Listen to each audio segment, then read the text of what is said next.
It's been quite a past couple of months because in terms of my research, I've been looking into various threads, esoteric threads going back now for the past 15 years or so. And just recently, a remote viewing project that I've been involved in designing has come back to give me the critical pieces of the puzzle. And this has led to almost a rush of connections, which have allowed me to make some really good breakthroughs here. And they especially bear on many of the topics that I know your guests are interested in, like cycles of destruction built into the earth and what causes them. I mean, we've got clear evidence of this in the geophysical record. And from an esoteric perspective, there are a few different things that people have put forward as causes. A lot of people talk about some sort of exotic body, like a cometary body, things like that. And then you've also got the cycles of destruction based upon conjunction patterns. So this is the kind of information I want to give, with some really solid solutions to some very important mythological stories. Well, fantastic. And first, just kind of a little bit of humor here. It was funny because when I first started texting you, we hadn't actually talked yet. I sent you a message. I said, "Wow, who's that lady on the picture of your website?" She caught my attention, and you write back, "That's a dude." And I said, I thought to myself, "Oh wow, no way." I said, "Well, this has got to be some type of, is this like a Baphomet lookalike in the female aspect? Is this an androgynous person here? What's going on?" And you're like, "No, it's a 17th century painting." So then I said, "No way." And I sent you the picture of what I was looking at in your website, and then you're like, "No, you're right. That's definitely a chick." And so I thought that was just hilarious. It was the Skype. My little Skype icon thing is only a small picture, and you can only expand it, really small, just to look at it. And it is a 17th century picture of a man, looking at the globe. And they have long hair back then, and so that's the. I thought you were referring to my Skype thing, so not my website picture. That is definitely a woman with holding the skull, and that's actually if you scroll all the way down to the bottom, there's a link to the person that does the Geraldine something right at the bottom. Right at the very bottom. That's the one, Geraldine Lamar. That's her website link there. She's a professional photographer. I actually paid her 45 euros to use some of her pro pictures there, and that's one of them. So I'm supporting her work there and giving her the link as well. So yes, there's some really beautiful models, and she was doing some kind of esoteric shoot, like tattoos, and she drew them on herself. So that's one of her more astoundingly beautiful models. Yeah, that's awesome, and certainly great to give her a shout out. So if anybody's interested in some work, definitely check out Geraldine Lamana. Is that proper? Is it Lamana? I have to look at my own website now. Okay, well, I'm sorry if we got that wrong, but so let's get into the cycles of doom here. I mean, essentially it's what I'm going to call it, but you've got a different word for it that's, I'm sure, a lot more scientific than what I came up with there. But, certainly just feel free to share this with us, and thank you for spending your time with us. I'm glad you reached out. I'll just get straight on with it. I mean, basically, a lot of the, work in esoteric mysteries is concerned with what we generally call world ages. Yeah. I mean, that's the general term I think a lot of people use, and they link it into things like the Mayan long count calendar, for example, the Aztec calendar. That there are certain transitions, certain special intervals of time, and when we reach the end of one of those intervals, we have some sort of catastrophic, destructive event. And as a result, most people, or a lot of people on the earth, are killed off in this cataclysm. It involves geophysical disruption to the planet, environmental issues and that kind of thing. And then we kind of start at the beginning. And this goes back to Plato's work, the Timaeus. He discussed this very thing regarding a particular story he told, using Socrates, his mouthpiece, to expound his philosophy. Yeah. So when I see a lot of videos out there as well, a lot of people have looked into the whole issue of a Planet X or a Nibiru, and especially based upon the work of Zecharia Sitchin. And the general viewpoint of a lot of people out there is that we have some sort of unknown celestial body, a celestial body which is in a long period orbit on the order of every several thousand years, highly elliptical, It spends most of its time outside the solar system.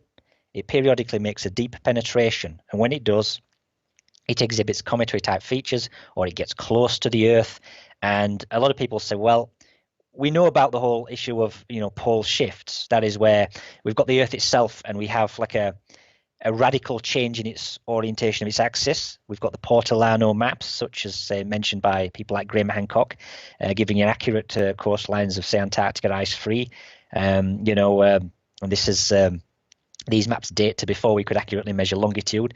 We've got things like that suggesting that some people have looked at that and said, well, it's not just a question of retreating ice fields. It's also a question of what if the Earth's axis were changed and what is currently Antarctica was just a bit further north. We've got things like that going on, right? So at the same time as that, then we've got this idea of a pole shift, and people will generally they'll say, well, how do you get the Earth's axis to radically topple? The basic common sense, almost, seemingly the first plausible option is we get another large mass body, gets close to the Earth, gravitationally grabs all of the equatorial bulge, because the Earth's like an ellipsoid, and causes it to topple over. But some sort of close interaction. Then we have concepts that you'll find in religious traditions, days of darkness. This is from a Christian tradition and also certain Greek mythologies. And so in this instance, then, again, what would cause days of darkness? And this is where people see the arrival of a large body coming in. Yes, it causes the pole shift, gets close to the Earth, but also blocks out the sun in an eclipse sort of scenario. So people like this solution, the Sitchin-esque solution. I can see you got some of the diagrams there from my website. I wrote a major article regarding Zecharia Sitchin's work on my website, and his basic interpretation of the Enuma Elish, yeah. And a lot of people out there, because a lot of people don't realize this, they hear Zecharia Sitchin, they say he translated the cuneiform tablets, from ancient Babylon or Mesopotamia, yeah. And these basically date to 2000, 1750 BC, that kind of era. I think the Enuma Elish ones date to about 1750 BC. And these are clay tablets which have survived. So paper would have been long gone, but the clay tablets have been excavated, mainly in the late 19th, early 20th centuries from these sites. And the majority of them is actually boring stuff, you might say, of like the civilization of Babylon and so forth, business transactions. I think about 5% of it, though, comes under the heading of what you might call mythology. And Enuma Elish, it's just the name given. I think it's the first words on a series of clay tablets. And they describe a situation where you've got some kind of epic battle between two gods. One's Marduk and the other one is Tiamat. And so Sitchin talks about Marduk as being a god that comes, from the deep, which he interprets to mean deep space, right? And it comes in to do battle with this other god, Tiamat, and they clash in battle, both gods. Sitchin interprets that to mean two celestial bodies crash. And what happens as a result of this interaction is this god Marduk orbit, and he believes it's 3,600 years, and he said it takes up station Nibiru. That's its new station, if you will. So this is where we get Nibiru from. It's locked into this 3,600-year orbit. But it's important people understand this is a pure interpretation. He's got a mythological story, and he thinks it's taking place within the celestial realm. And I've got no problem with that. And most of them are. Most mythological stories are like that. And so he interprets two gods doing battle to two planets crashing into one another. And he creates this narrative. Now, interestingly enough, this 3,600-year orbit, this is one of the most, you could say, bizarre things regarding his orbit, because, to put it bluntly, it's purely as a number. Sitchin cites in his book, The 12th Planet, got it in the other room, I ain't got it here, and also Genesis Revisited, he cites this number 3,600 and calls it a sar, and he interprets it to mean a completed cycle, a princely or royal number, but also a perfect circle. That's straight away a bit bizarre, because if he's saying it's for a highly eccentric orbit, and he says it's perfect circle is one of its definitional meanings, a bit strange. But in my own book, which I wrote here, I wrote all about the Earth itself having an ideal orbit based upon 360 degrees, and this actually shows that the proofs I developed show that the Earth's orbit was perfectly circular when it had 360 days per year. It was a perfectly spherical form, not an ellipsoid, and it talks about the harmony of the solar system. So I don't really believe he's correct on that point. And again, he sees this god, this new supreme god coming in, this Marduk, sees this reference to this, kind of important number, a princely or royal number, and he makes the connection. And he actually For me, well, he actually states his exact words are strong circumstantial evidence linking the number 3600 as a time period that he says is in years to the orbital, well, what he believes is this god of the Enuma Elish as he's interpreted it. So he's developed this narrative. And there are, as I said, it's tenuous. I personally do not believe it is correct. And I'm going to get into that as we proceed. But as I said, a lot of people out there then, they like Sitchin's work. They see it as the basis. A lot of people have had variations on it.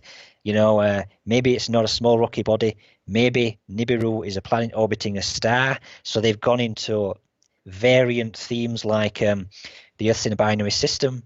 And that has got another star. So you've got our sun, another star, and they're essentially moving around a mutual barycenter point, a center of mass.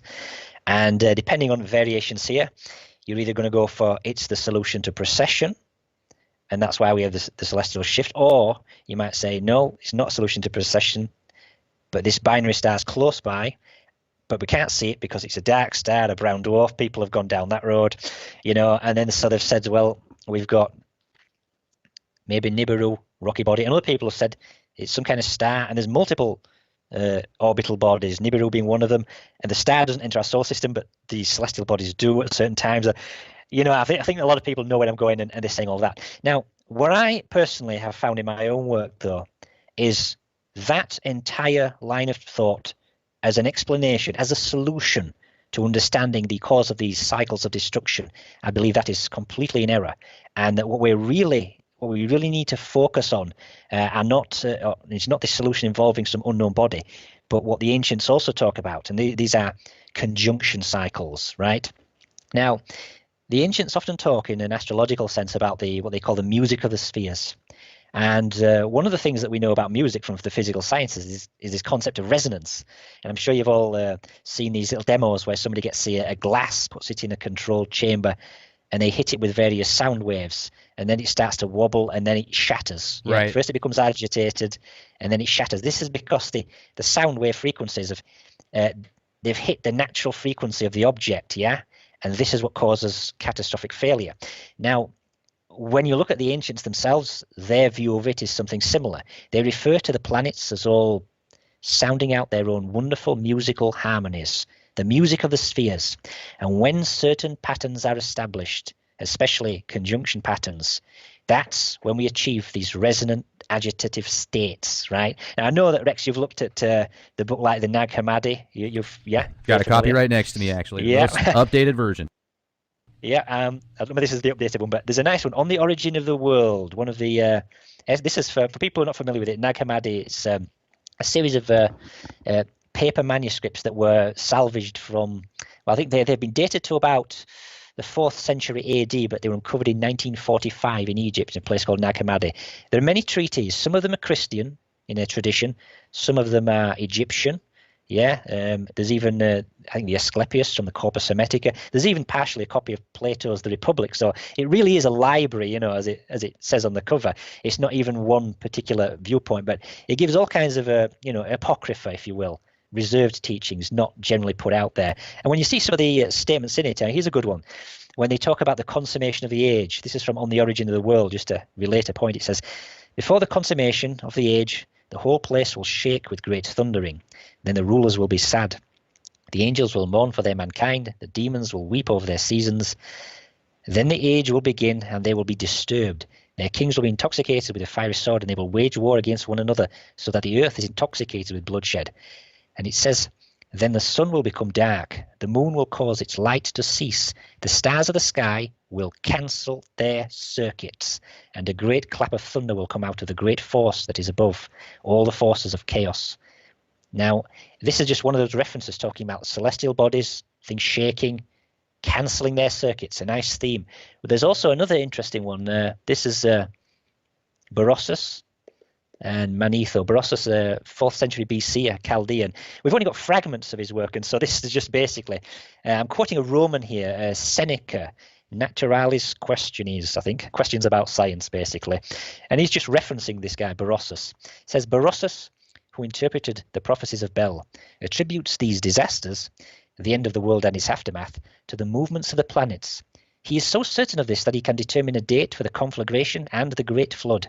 He maintains that the Earth will burn whenever all the planets, which now have different orbits, converge in Cancer and are so arranged in the same path that a straight line can pass through their orbs, and that there will be a further great flood when the same planets so converge in Capricorn. For under the sign of Cancer occurs the change to summer, under Capricorn the change to winter. They are signs of great power occurring when there are movements in the change of season. So that's a very interesting reference there. And again, he's talking about conjunction patterns. Now, if you have a situation, and I'm going to go into this in the course of this presentation, discuss some of the myths, but if you have a situation where you have a resonant agitation of the solar system, yes, the planets achieve certain conjunction patterns, you can then get the planets start to shake, their axes destabilize. This gives you your pole shift scenarios without a crude recourse, if you will, to another celestial body just ploughing on through the solar system, getting near to the Earth, gravitationally affecting it, yes? We also have another reference, and this is from a book called, I don't know whether you're familiar with this one, Rex, the Pistis Sophia, means faith, wisdom. This is a great book for Christian mythologies, and in this book here, there's a nice passage, and I've actually got it on an article on my website, in fact, and it talks about the dragon of the outer darkness. Now, on my website, I've got a major 4-page presentation discussing the mystery of the dragon from a real physics perspective. Now, I said that in the Christian tradition, we have these days of darkness, yeah? Now, again, if you go with the idea that a celestial body comes in close to the, blocks out the light from the sun reaching the Earth because of an eclipse sort of scenario, you're looking at that. But if you look at some of these traditions here, they talk about something very special here. They are literally talking about the sun itself switching off temporarily as a visible emitter of light. And this again, when certain special patterns, and from the Pistis Sophia, there's a certain passage where people, Mary Magdalene, one of the questioners, she talks to Jesus and asks him all about the outer darkness, which is this great dragon swallowing its own tail. And so Mary continued again and said, "My Lord, doth the dragon of the outer darkness come into this world, or doth he not come?" The Saviour answered and said unto Mary, "When the light of the sun is outside, above the world, he covereth the darkness of the dragon. But if the sun is below the world, then the darkness of the dragon abideth as veiling of the sun, and the breath of the darkness cometh into the world in the form of a smoke in the night." And this next part's critical. He says, and I quote, "That is, if the sun withdraweth into himself his rays, then indeed the world is not able to endure the darkness of the dragon in its true form. Otherwise would it be dissolved and go to ruin with all." This translation here of the Pistis Sophia is 1921. Here you've got a guy, G.R. Smith, translating something, and he's literally talking about what we would refer to as the destructive interference of light waves, yes? This appears to be what he's actually talking about. So, if you've got like a loop reflecting back again, it's like the symbol of almost infinity, where the waves peak and trough cancel out to flat line. This then is what he seems to be referring to. Light waves cancelling themselves out and the sun switching off as a visible emitter of light. And again, this is tied in to some very special conjunction patterns. So this is the kind of solution I want to present today. So now I've done that bit of an introduction, I'm going to mention a few esoteric texts that are very interesting and have been used by various researchers. And one of them is called the Kolbrin, right? And it's one of these texts, again, I can't tell you, there's a really brilliant consolidated history of the Kolbrin. It's one of these texts which it seemed to surface from a kind of almost a secret society, but not in a kind of a high level way, but a small group of people who've been preserving what are fragments of ancient texts which were almost destroyed in a fire in Glastonbury Abbey centuries ago, but they were survived intact and they've been basically translated and put into book form in the 20th century, yeah. And it's a collection of books, and I think there's 13 of them, based in Britain. 8 of them are Egyptian, and one of them is to do with the Trojans, like the Greeks, yeah. Trojans are, you've heard of the war of Ilium, like the Spartans and stuff. Yeah, that's the one, yeah.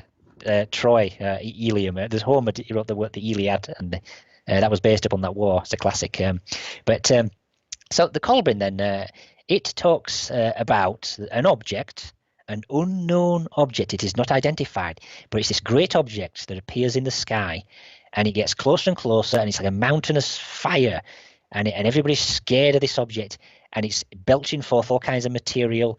There's all these descriptions of it, how it's covering the land with dust, massive hailstones, the whole works, and people are basically they're terrified. They're massively, frightened by this, and it's causing such destruction. And it's this object in the sky called the Destroyer. Now, there's a few lines regarding this Destroyer then that are worthy of note, you see. And I'm going to just share my screen with you and show you what I mean by this. So, yeah, this is great stuff, and I'm glad I appreciate the way you're bringing up a bunch of different texts from around the world, different times. One of the things that I wanted to bring up, because you mentioned the Nag Hammadi treatise that I find fascinating in the Secret Book of John, is when it refers to Adam being created by 365 demons with the archons, and the way that the archons are created and described is nothing short of extraordinary as well. Now, I look at it as a very symbolic and metaphoric, but it does resonate with me at so many different levels in reference to the archons and their way and influence of control. A lot of people have connected the archons to the Anunnaki. Some people say the archons control the Anunnaki. Some people say the archons created the Anunnaki. I really think it just comes down to there's so many different bits and pieces in different stories that if you look at in certain levels, you can resonate with it symbolically. If you want to take it to it being exactly like that to a T, like it's described in the book. Some people do that with the Abrahamic text in the Old Testament, the New Testament, etc., like plucking somebody's eye out or stoning somebody to death because they, committed some type of sin that's looked at in that religion. Literally, that happens in the Middle East all the time. I've heard stories of people in Saudi Arabia, of women in Saudi Arabia that were part of an all-woman college that got lit on fire by somebody, so they came out of the college without being completely covered, and some basically guards, essentially, or military or law enforcement of some type, saw them come out of there without their full clothing on, and they shot them, they killed them. And that kind of stuff happens all the time. So we don't hear a lot about that, but it's just interesting how powerful religions can be if you take things so literal sometimes, I think. I must admit, on that last point, I'm reminded of a film I have seen. Have you seen The Kingdom of Heaven? Orlando Bloom, about the Crusades? I have not. Jeremy Irons. I like that film a lot because, it has some brilliant lines in it. They're under siege, right? You got the forces of Saladin all outside Jerusalem, and they've just had a battle for the day, and they're just, dealing with the wounded. And it was an interesting statement. So Orlando Bloom is defending Jerusalem, and this priest guy comes up to him, and they've got all their own dead bodies. And the priest says something like, well, according to a Christian tradition, we can't burn these bodies or whatever, they won't get the afterlife and all that. I can't remember exactly. And Orlando Bloom, his character, he just looks at this priest and says, look, if we don't burn all these bodies right now, we will all be dead of disease in 3 days. God will understand. And if he does not, then he is not God, and it doesn't matter. And I'll just say to all those people out there wearing a veil, God doesn't care whether you're wearing a veil or not.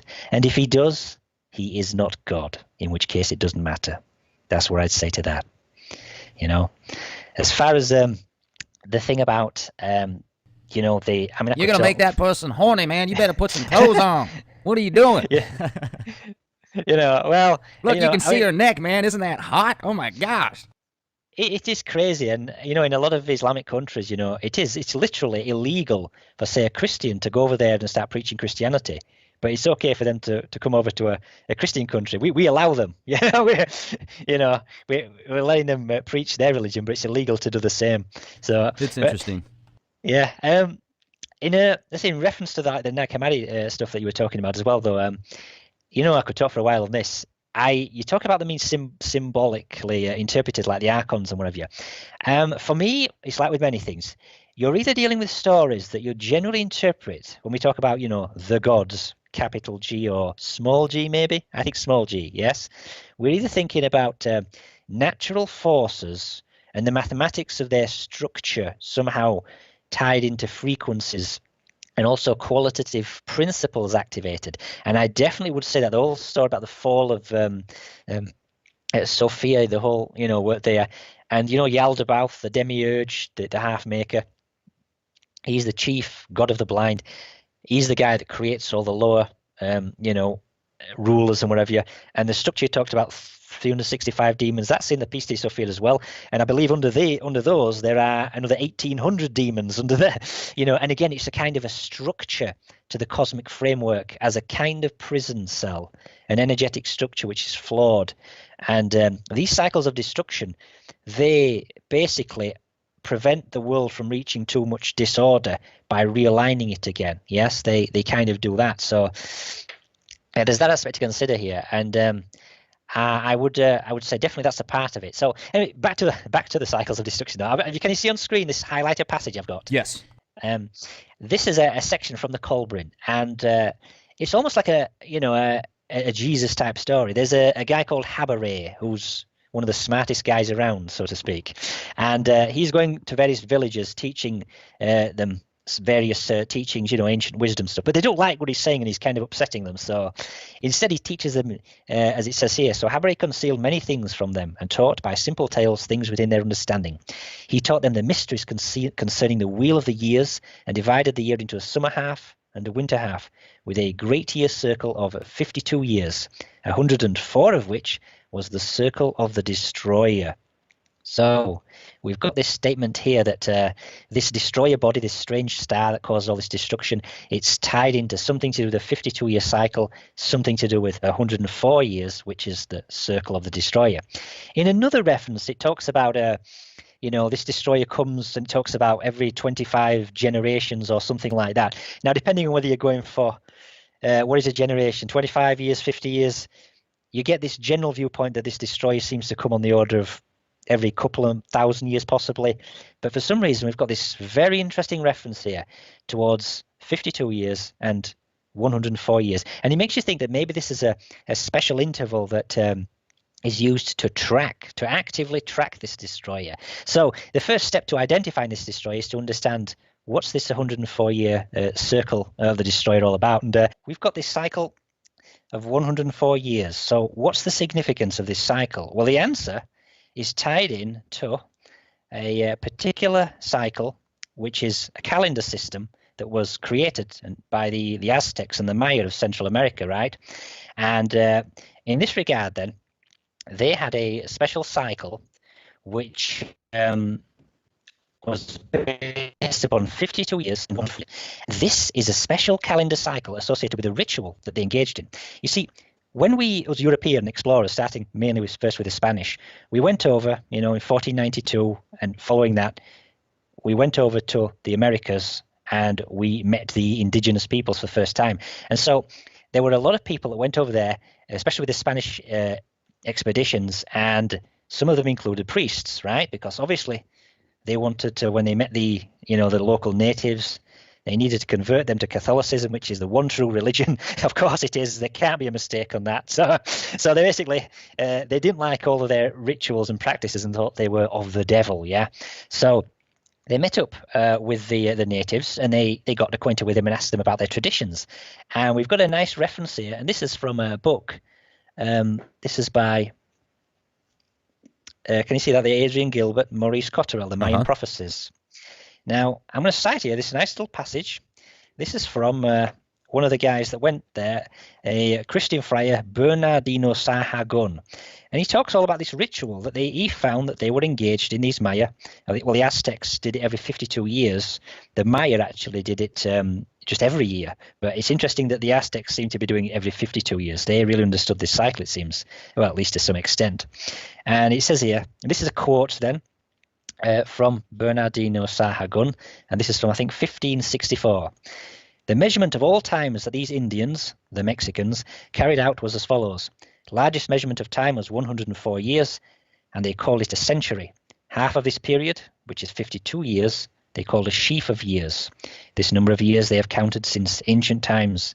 It is not known when it began, but they quite faithfully believed that the world would come to an end at the termination of one of these sheafs, one of these 52-year periods. And they had prophecies and oracles that the movement of heaven would cease then. And they took for a signal the movement of the Cabrias, which means Pleiades, as in the star constellation of Pleiades.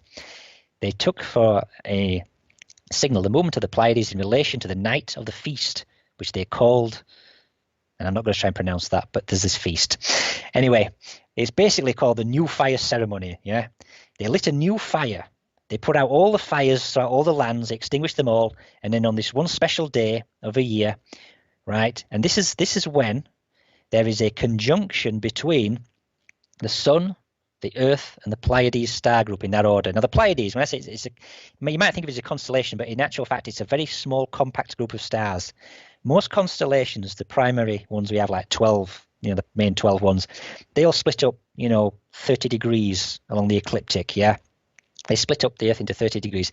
The Pleiades is a small group of 9 stars. It's Atlas and Alcyone, and their 7 daughters. And they're all contained in about 1 degree, little tight packed group. So there's this one special time of the year, and currently it's about November, I think November the 6th, something like that. And this is where, if you're at midnight on a certain latitude, yeah, and if the Pleiades are in the highest point in the sky at midnight on that latitude, yeah, you're at, right, highest point in the sky, zenith point at midnight, yeah, then that implies that the sun is going to be 180 degrees around the other side of the Earth. So you're going to be in a conjunction scenario, yeah? So they were doing this every time on the one day of the year when there's a conjunction between the sun, the Earth, and the Pleiades in that order. And sometimes it involved ritual sacrifice, but they put out all these fires and they lit a new one, but they waited. They were all waiting and watching the Pleiades, and they were hoping it would just cross over the meridian line. And if it is, oof, we can breathe a sigh of relief because the world's not going to end. We've got at least another 52 years. And this is what this guy says. He says, He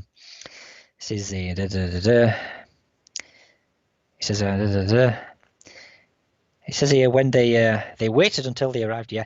When they saw that the Pleiades passed the zenith, they understood that the movement of the heavens was not to cease, and that it was not the end of the world, but that it would last another 52 years, and the world surely would not come to an end.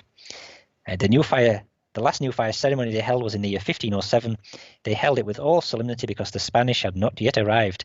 In 1559, the next chief that they called Toxiua Mol Pillar or something ended. On this occasion, they did not hold a public celebration because the Spanish and their priests were in the land. By now, in 1576, the year in which Sahagun is writing, 17 years of the present Gavila have passed.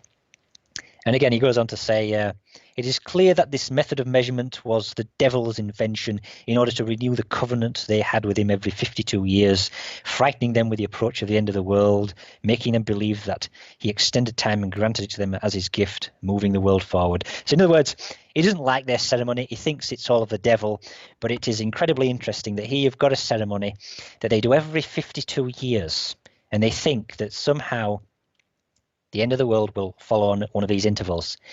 And if you double 52, you get 104. And this 104 is tied into this circle of the destroyer. So the question is, why 52 years? Right? If they are actually timing this by observation, and they are doing it at the precise time when there's a conjunction involving the Earth, the Pleiades, and the Sun, then we're talking about every 52 sidereal years. And just bear with me 1 second. Are you in the UK, Keith? Yeah. It's a little chilly out there, huh? A little bit, yeah. It's like 90-something degrees out here in Texas. Feels like it anyway. Oh, God. It's probably 100-something in my garage right now. I've got some cards here that I've made up just to hold up to the screen. Right? So a sidereal year is this length of time here. 365.256363 days, yeah? Because of precession, because of all the background stars subtly shift, right, relative to the solar system, yeah? For the Earth, say, to reconjunct with the Sun and any marker background star, yeah, in the course of a year, it takes this amount of time. We measure the seasons, though, by our calendar in terms of the Earth achieving successive, say, vernal equinox values, and that's equal to the tropical year, which is this length of time, yeah? And this is the tropical year is 20 minutes less than the sidereal year, yeah? So the point is, the Aztecs, they're doing 52 years of the sidereal year, right, for observing their ceremony, yeah? Now, saying all that then, so why 52 years? Well, it turns out that this 52 sidereal years is based kind of loosely on a 52-year calendar that they had, which they actively used to track Earth-Venus conjunctions. And I'm going to share my screen with you to illustrate this point. Let me see now. You can see here on screen then, we've got what is the Mayan Aztec calendar round cycle. And basically, they had 2 units of time. One is 365 days called the Hab, and they had another unit of time, which is 260 days called the Zolkin. And what you've basically got here is the figure. If you set both cycles and you started them all simultaneously, they would resynchronize after completing 18,980 days, as you can see. And this completes 52 years of 365 days and also 73 of these 260 day Zolkin cycles. So this 52 years is in fact 52 calendar years of 365 days, but they get that, and that seems to give them this loose 52 years. But then they kind of use the actual observations looking at the Pleiades Earth conjunction, which means that in reality they're doing their ceremony every 52 sidereal years. Yeah. Now we'll just move on to this one here, just to show you what we're talking about here. So here are what you might call standard textbook values, yeah, for the tropical year and the Venus orbital period. And the equation you can see there on screen, right? If you multiply the Earth by Venus orbital period and you divide that by the Earth subtracting Venus, you get this figure here, 583.9202 days or so, yeah? And what that means is, if you have, say, the Earth and Venus in conjunction at, say, 12 o'clock noon position, 0 degrees, yeah? From a top-down view, they both go around the sun anti-clockwise. So, after you have completed 583 days or so, Venus and the Earth will be in realignment. They will not, though, be in realignment back at 12 o'clock noon, but they'll be offsets. They'll be at a different part of the degree thing. Yeah. So that's what happens there with that one. Yeah.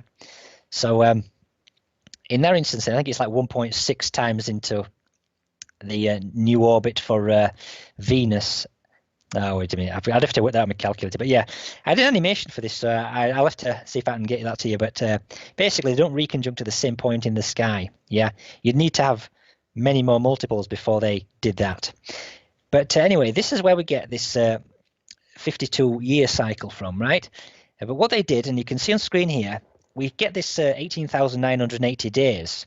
But if they take this 260 days, yeah, and they subtract, or so they divide it by 100, you get 2.6. And here's the genius bit.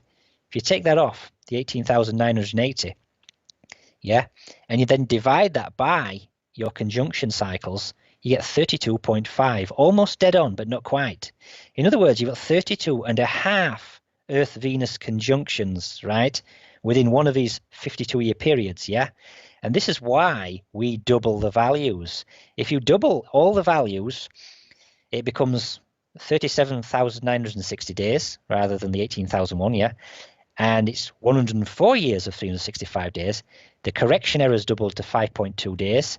So now you contain, within 104 years, you actively contain 65 Earth-Venus conjunctions with exceptional accuracy, yeah? That's what you get here. And there's also, though, in addition to this, another scholar noted that in addition to the basic time cycles, the Hab and the Zolkin, allowing you to track Earth-Venus conjunctions, they also allowed you to track Earth-Mars conjunctions. And you can see on screen here I've done the same thing, same equation. Mars and the Earth reconjunct every 779.9347 days or so, yeah? And as a result of this, it turns out that 146 of those conjunctions, the value there giving this 113.870, etc., yeah? If you divide that by 6, you get a value which is, again, very, very close to the 52-year sheaf cycle, yeah?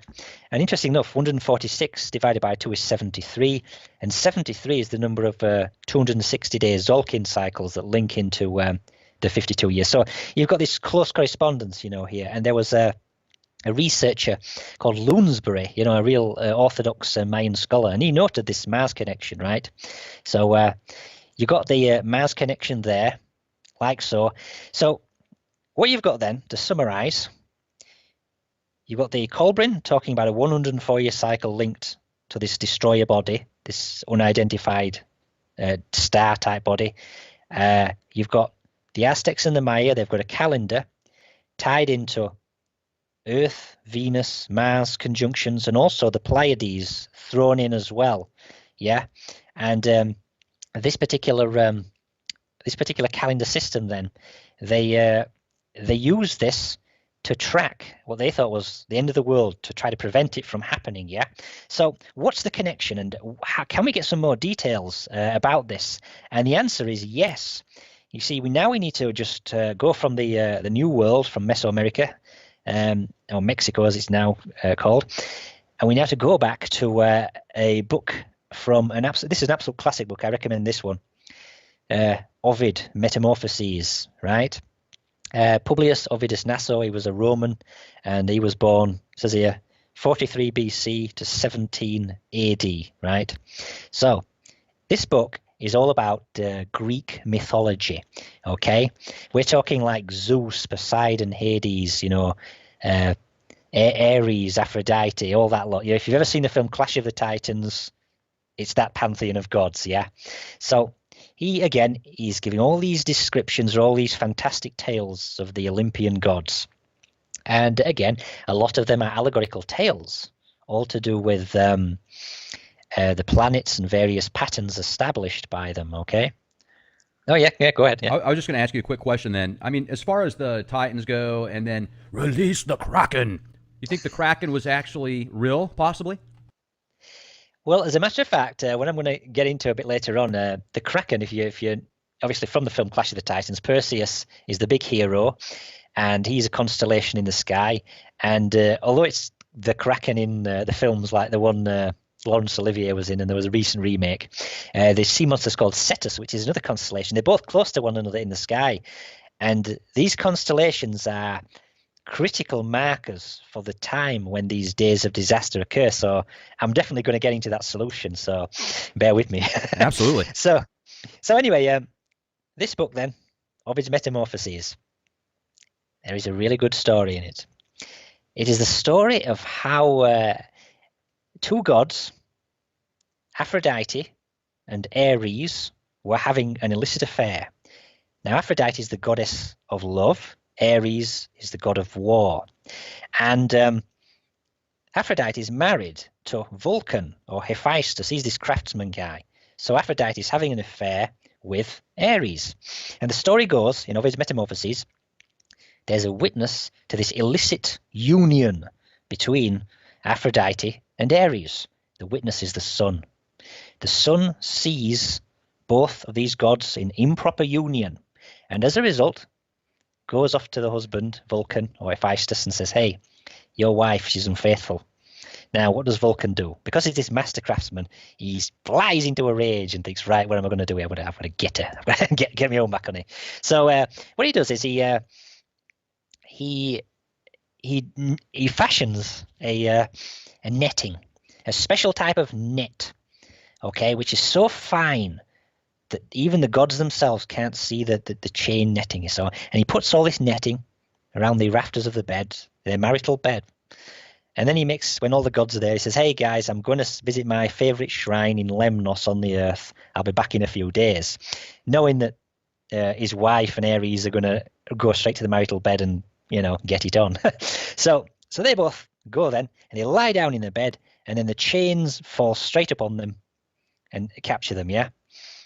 The sun goes to Hephaestus and says, hey, your wife and the lover caught. So Hephaestus calls all the other gods in and says, look, I've got him here. My wife's totally unfaithful. And they're all like laughing their asses off, because they've been caught right in the act. Now, what is the solution to this story? Well, that's the first part of the story.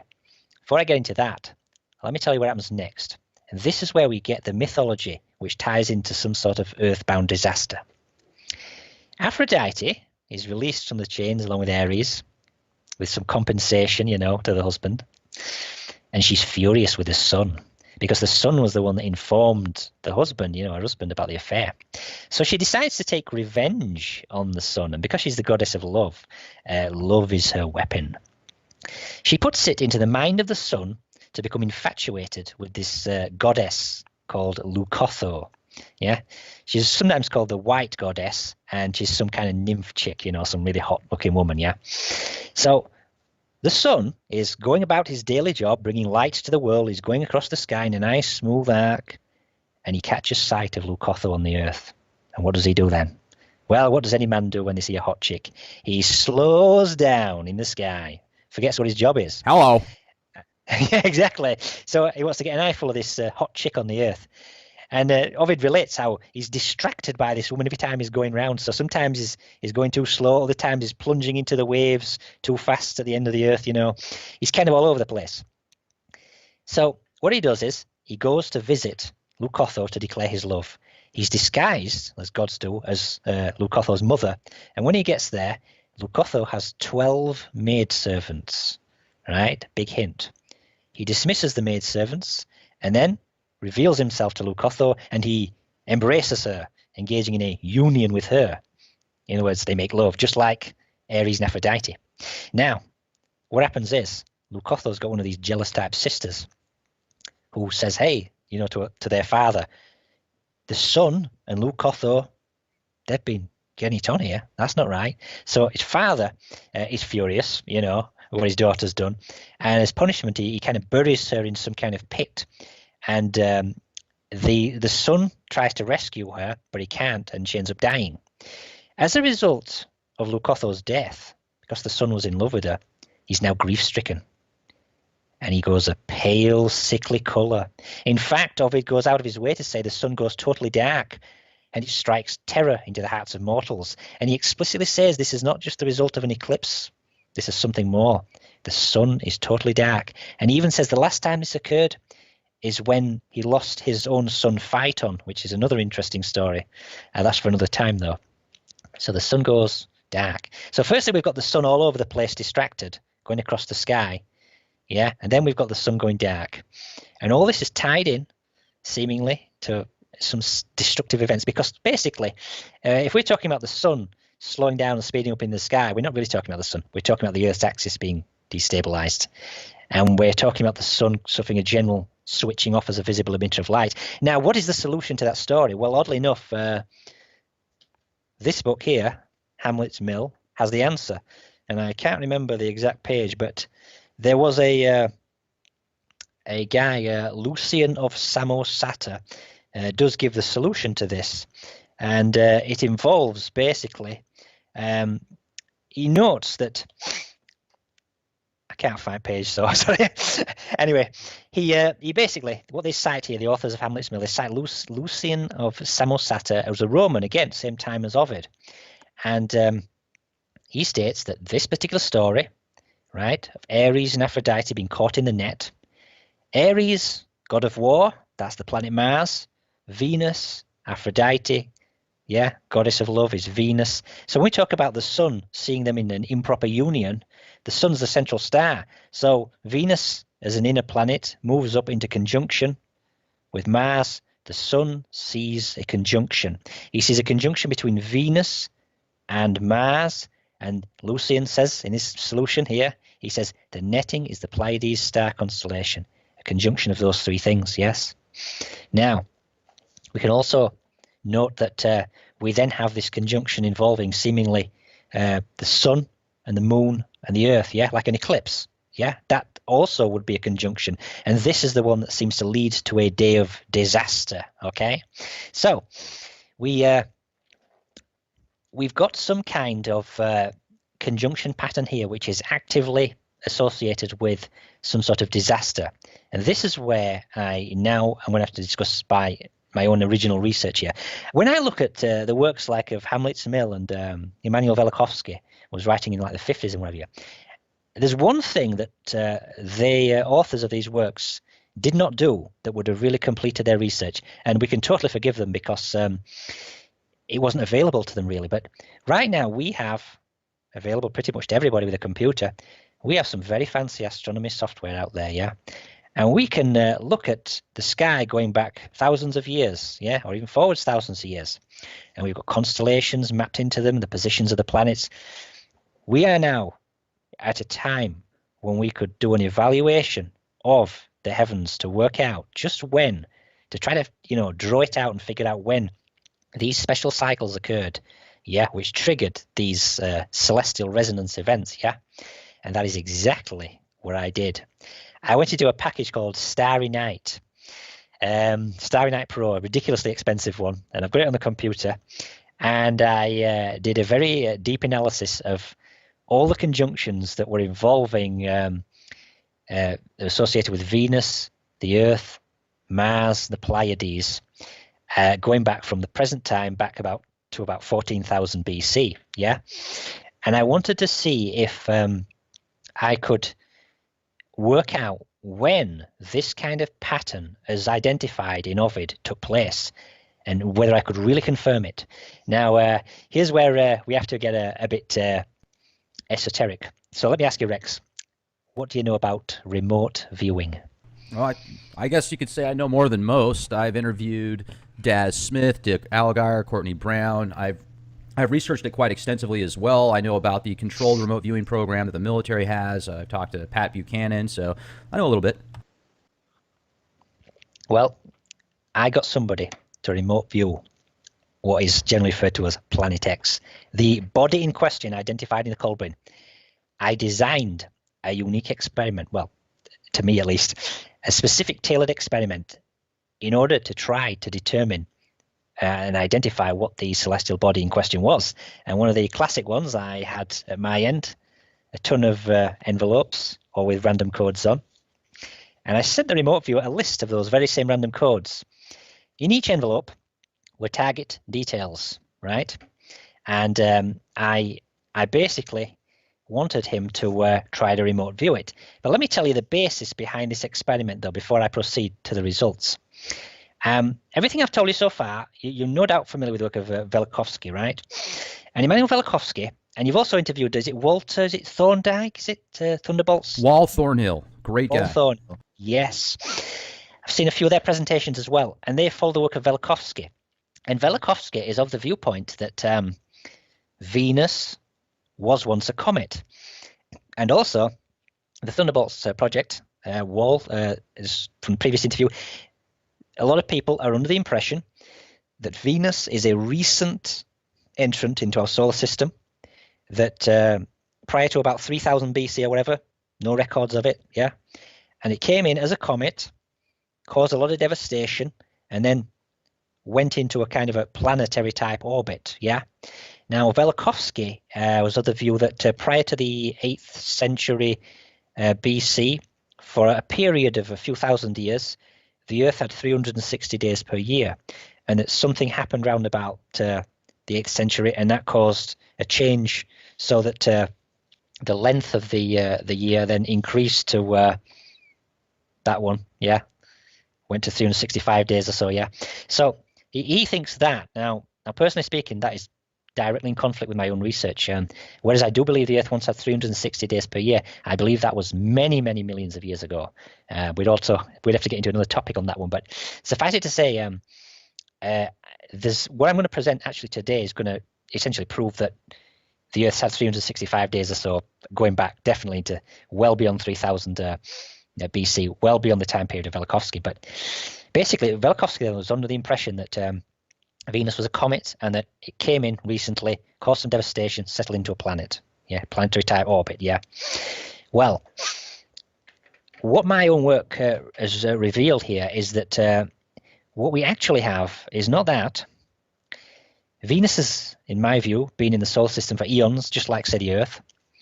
And what happens is we achieve certain special conjunction patterns which trigger resonant agitation of the solar system, and which trigger or ignite the inner planets, Mercury and Venus, to become comets.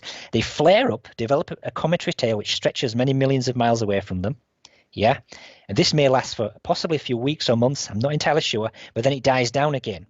Yeah, the resonance, the agitation stops, things settle back, and that periodically this is what is happening. So I don't think Venus was a comet that came in did some damage, settled into a new orbit just a few thousand years ago. I think Venus has been, millions of years in the solar system along with the Earth. It's just that what we're dealing with is a special mechanism which activates Venus as a comet. Now, cometary tails can actually be tens of millions of miles in length, for even small little objects, yeah? And Venus is an inner planet. Its distance from the sun is about 67 million miles. The Earth's distance is about 93 million miles, right? They're roughly on the same plane. So what would happen if Venus were to develop a cometary tail and be ignited as a comet? It would spew out a lot of debris outwards because cometary tails point away from the sun, and the Earth would end up going through it, in the next few years. While the debris is still settling for that next couple of years or so, you could have potential for major fragments hitting it, etc., yeah? So the resonance could destabilize the planet's axis a bit, igniting Venus, causing this destruction. So this is what I was thinking was going on, and that these conjunction patterns associated with the Earth, Venus, Mars, and somehow the Pleiades, that this is what triggered this resonant agitation and ignited Venus as a comet. So my working theory basically is Venus is the so-called Planet X that people are looking for, but it's a known body.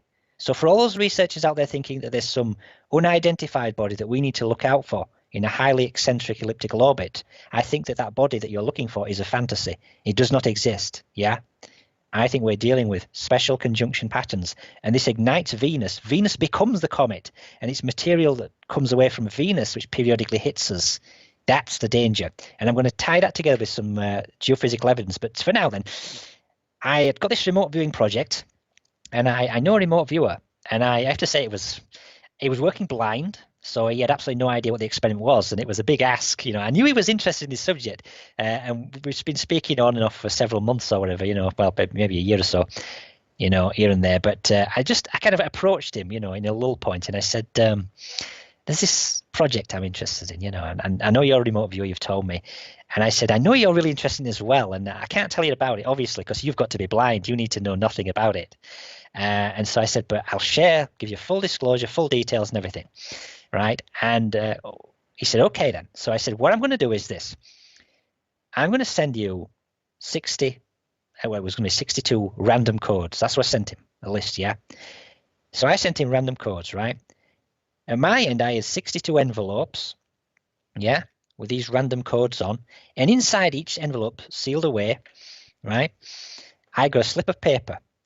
And the slip of paper had on it the target details. And the target details were quite simply the sun, the star at the center of our solar system, the planet Venus, and the planet Earth. And associated with them were various dates. I had a date next to them. And these were dates going back to various times that I've identified through the Starry Night program when we had close conjunctions involving the Earth, Venus, Mars, and the Pleiades. And basically, it was almost intuitive in some respects. I picked a bundle of dates that I thought would be the best contenders, and I thought these were the dates when something strange might be present with the color of the sun, whilst simultaneously Venus might be exhibiting cometary-like features. And I thought, I'll give him all those. He'll remote view them. And what I was thinking, the essential thing was this. I was thinking that he would give me details back, which would either be kind of boring, just identifying a spherical body, no features, nothing to see, whatever. And he'd identify that different times. And then on one random occasion, he'd identify something that looks like it's active in some way, in an unusual way. And I was hoping if he targeted Venus, and he didn't know if it was Venus because he had no idea what the target details were in the envelopes, what I gave him, there were 3 questions. I wanted to keep some structure to this. So I gave him the random codes, and I said, here are 3 kind of non-leading questions. I said, describe the shape or form of the target, question 1. Question 2, what is the color of the target? And question 3, is the target engaged in any significant activity or isn't it? So I gave him those 3 questions, and he kind of created his own templates to that effect. He wrote verbal or written descriptions to those 3, and he also drew a picture of what it was. Now, I could go through all the sessions myself, but I'm only going to give you the 2 key ones which were critical, because I found what I believe was a critical pairing, and this is the most exquisite thing. And these dates, when I asked him to view the various planets, the Earth, and Venus and also the Sun. They were exceptionally precise. So by way of example, you can see that there. Mm-hmm. It says time of interest, Julian calendar, 5th of October, 3153 BC, target the Sun, the star at the center of our solar system. You see that code there, yeah? When I opened up each envelope, yeah, it had the code on, yeah? I immediately took the piece of paper out and wrote the code on it so that I know what slip of paper was associated. And he gave me a PDF file of his results, yeah? He gave me a scanned PDF file of all the sheets, and he only managed to do 11. But the critical pairing I was actually wanting, yeah, he did it, yeah? It was an amazing success. And I'm going to just go through the results with you and show you the scanned images then on screen. So what happened then was this. I got the, and just to show you as well, when I put all the targets and printed them out and put them in the envelopes and sealed the envelopes, I then shuffled them behind my back. And then I stuck on these little labels with the codes. So not even I knew what target details were in what envelopes. And I had dates going back. I had several around about 3000 BC, several around about 7000 BC. I had a few around about 10,000 BC. I had some around about 2000 BC. I had like a multitude of dates all over the place because I wasn't sure. And I thought, I'm going to look at all these conjunctions and pick the best ones involving the Earth, Venus, Mars, and the Pleiades somehow, and just see if he can view, one of these targets blindly and give me some descriptions which indicate that there's this strange activity going on with these planets, with these celestial bodies, that would nail the time when we had one of these disasters. And that's what I was exactly after. So what I did then with the first one, right? The first one was, see now. Let me just hold this up for you. This one here, this KW48, this is the envelope. So I opened it up, took out the piece of paper, wrote on KW48, and it says time of interest, Julian calendar, in this case, 5th of October, 3153 BC, target, the planet Earth. Now, the remote viewer, who shall remain anonymous, he doesn't want to be named, he then did a viewing, and all he had was that code, KW48. He knew nothing. He just had his stencil with his 3 questions in, and he was going to draw the image. So the target's the planet Earth, and we've got the date here, so I'm going to share my screen with you and show you exactly what he actually found. This is the first pairing of interest. Now, can you see that on screen? Sure can. Looks great. Yeah. So he's got, describe the scene for event above, and this is primary shape and features.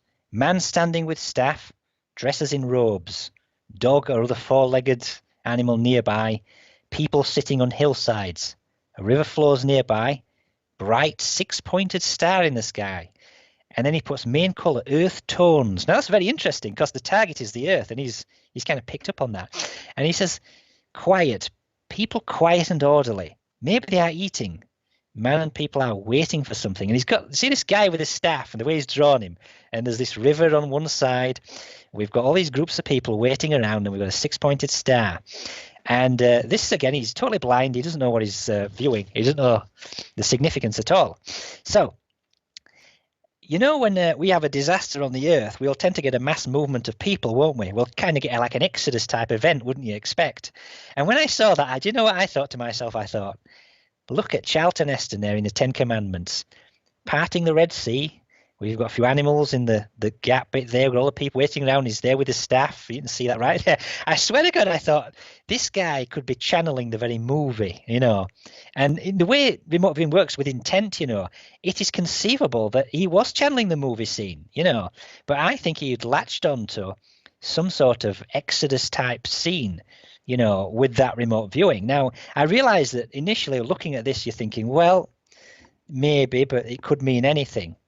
Well, here's where things get very, very interesting, okay? See, I've just shown you that was, the target for that was planet Earth, 5th of October, 3153 BC. So his session then, I tentatively thought, it looks like an Exodus scene. Then I looked at another code, okay? I looked at another code that he'd given. This was this one here, XQ27. So I'll pull it out. Oh, I know what that is. I'm just kidding. They're all randomized. I randomized this I code know. myself. So, but I wrote it on. Time of interest. Julian calendar. 5th of October, 3153 BC. Target. The planet Venus, right? So this turns out, this next one I'm evaluating here, is exactly the same date, right? 5th of October, 3153 BC, as the one with, tentatively the Exodus moment. So I look at his scanned image. What he has done, he's looking at the planet Venus. He's blind to it, though. He doesn't know what he's looking at. But he's got his stencil, and he's going to fill it in. So here's what he sent me. I was astonished when I saw this one. This was just brilliant. So let me share my screen with you. This is better than Men Who Stare at Goats. Do you see that there? It's pulling up right now. There it is, yeah. Yep. XQ27. And he writes, he's inside of a tube populated with spheres. Scale could be atomic or planetary or anything in between, but most likely atomic. Tube is curved. The main color, steel gray. Activity with tube or scene, with object or scene. I am moving, hurtling through the tube, narrowly avoiding the spheres. And you've got this drawing here where he's me and he's like going through this slightly curved tube, all these massive particles and whatever, yeah? And I've got to tell you, if he is not viewing a cometary tail, I have no brain in my head. It's right there in front of you. He talks about mainly being small, but up to planetary scale, yeah? And he's going through all these spheres. He is viewing the planet Venus at precisely the 5th of October, 3153 BC. And he's describing what looks to me like a straight-out cometary tail. And this tells me straight out, this is the date. This is the date when Venus was a comet. Now, just to show you, remember I said that I based all this upon me going into Starry Night and looking for various conjunction patterns, yeah? Well, what I'm going to do right here, I am going to show you the conjunction pattern, right, for this date in question. This is it here. We're at the center of the sun. It's 5th of October, 3153 BC, and it says 2342:54, yeah? And from the center of the sun, you've got the Earth in conjunction with the Pleiades, and you've got Venus and Mars in close conjunction, yeah? This is the very time when he is saying, when he's looking at Venus, he's seeing a comet. And this leads me to think that we've got this pattern here of Venus and Mars igniting in some way to make Venus become a comet. And it happens when the Earth is with the Pleiades, yeah? Now, let me see now. There's one other thing I want to try and show you here, and I'm going to have to go into Starry Night, and I'm going to, let's see now. Let's see. October. Just messing him out here. We're in Starry Night here, and I'm going to go to this one here. But let me show you. I'm going to go for the sun center. Sun center. Right. So, you see what it says Alcyone? You can't actually select the Pleiades as a star grouping as such, yeah. So Alcyone is one of the main stars of the Pleiades. So you can see there that we've got the Earth and the Pleiades, right? And we've got Venus and Mars, close conjunction. This is the same kind of time frame. But remember the myth of Ovid, right? There's the moon involved in this. So what I'm going to do is, and we're a bit in the way with the Skype thing, so I'm going to have to do that. I'm going to show you here. We're going to lock onto the Earth, center on that. And let's just go straight in there. You can see the moon here, yeah? Yep. Now, I'm going to just adjust this slightly. One day. We're going back there. And I'm going to go 7 hours. 1, 2, 3, 4, 5, 6, 7. Well, we can go 8, I suppose. There you go. And you can see the moon's just above it, yeah? The moon actually is, in fact, in conjunction. It is closer to the Earth. Distance from observer 0.9809. Distance there 9836. The moon is in between them. And remember what the Leucotho is, if it having a union with the Earth, yeah? And in this case, the Pleiades star group is kind of capturing or freezing the Earth and Moon in union. Yeah, it's as if this is the follow-on. We had the Mars and Venus captured by the Pleiades, and then in part 2 of Ovid's Tale, we've got the Moon in conjunction with the Earth, and this is what causes the death of Leucotho, so to speak, and the Earth, so the Moon, in a way, because of her death, she's the love of the sun's life, so he goes pale, goes dark when this happens, and the agitation is all tied into that. So basically, this seems to fit the very date in question, right? It seems to fit the precise date in question. Now, here's the interesting thing as well, though. So let me just get rid of this. You know as well as I do that remote viewing is one of those things where you want validation, right? I've just shown you right now that we've got a remote viewer saying 3153 BC, Venus was a comet, right? And if that's the case, I'm saying it's spewing out material from its cometary tail, and the Earth may well hit significant fragments of it, yeah? If that's the case, then, is there anything to back up that remote viewer, that is a time of disaster? Well, here's a nice book I want to draw your attention to. Uriel's Machine, you can see. This is Christopher Knight and Robert Lomas, yeah? They talk a lot about destruction to the Earth, and they give all kinds of various graphs and whatever, you're looking at various things which note changes to tektite rocks, layers on the Earth which have ozone layer things. They're looking at tree ring data, the whole works. They're looking at all kinds of geophysical evidence tied in to seemingly global upheaval at various key dates. Yeah, so I'm going to cite now. I'm going to show you an image from this particular book. This is concerning it's a particular researcher that they were looking at. I'm going to share my screen with you again. Do you see that there on the screen? Yeah. It says, we know from the magnetostratigraphical record of the planet that the comet described to Enoch, see they're referencing the book of Enoch here, did hit around 3150 BC. We did not know the whereabouts this comet had impacted, but we had contact with a man who did. And they refer to Robert Temple. He's got a few books. I've got a few of his books. And again, they refer to a Professor Ioannis Lyritsis, University of Rhodes. Quite independently, this particular professor found evidence that a comet did hit the Mediterranean Sea around 3150 BC. He had developed his own case from a variety of evidence, but he had not considered the disturbance to the magnetic record of the Earth that we had detected. He was pleased to hear our confirmation of his findings, though. So here you've got a guy that basically is, there's a few people here. They've got physical evidence of some kind of cometary impact hitting the Mediterranean at 3150 BC, and this seems to validate the remote viewer, who in 3153 BC is observing Venus as a comet. In other words, it's material that's flown off of Venus that the Earth has impacted, yeah? And the dates match very closely, yeah? They match very, very closely. So that for me is very impressive. Now, so we've got then is a couple of conjunction patterns here involving Venus and Mars, the Sun near the Pleiades, and it seems as if when we get this, yeah, somehow this is tied into Venus being a comet, okay?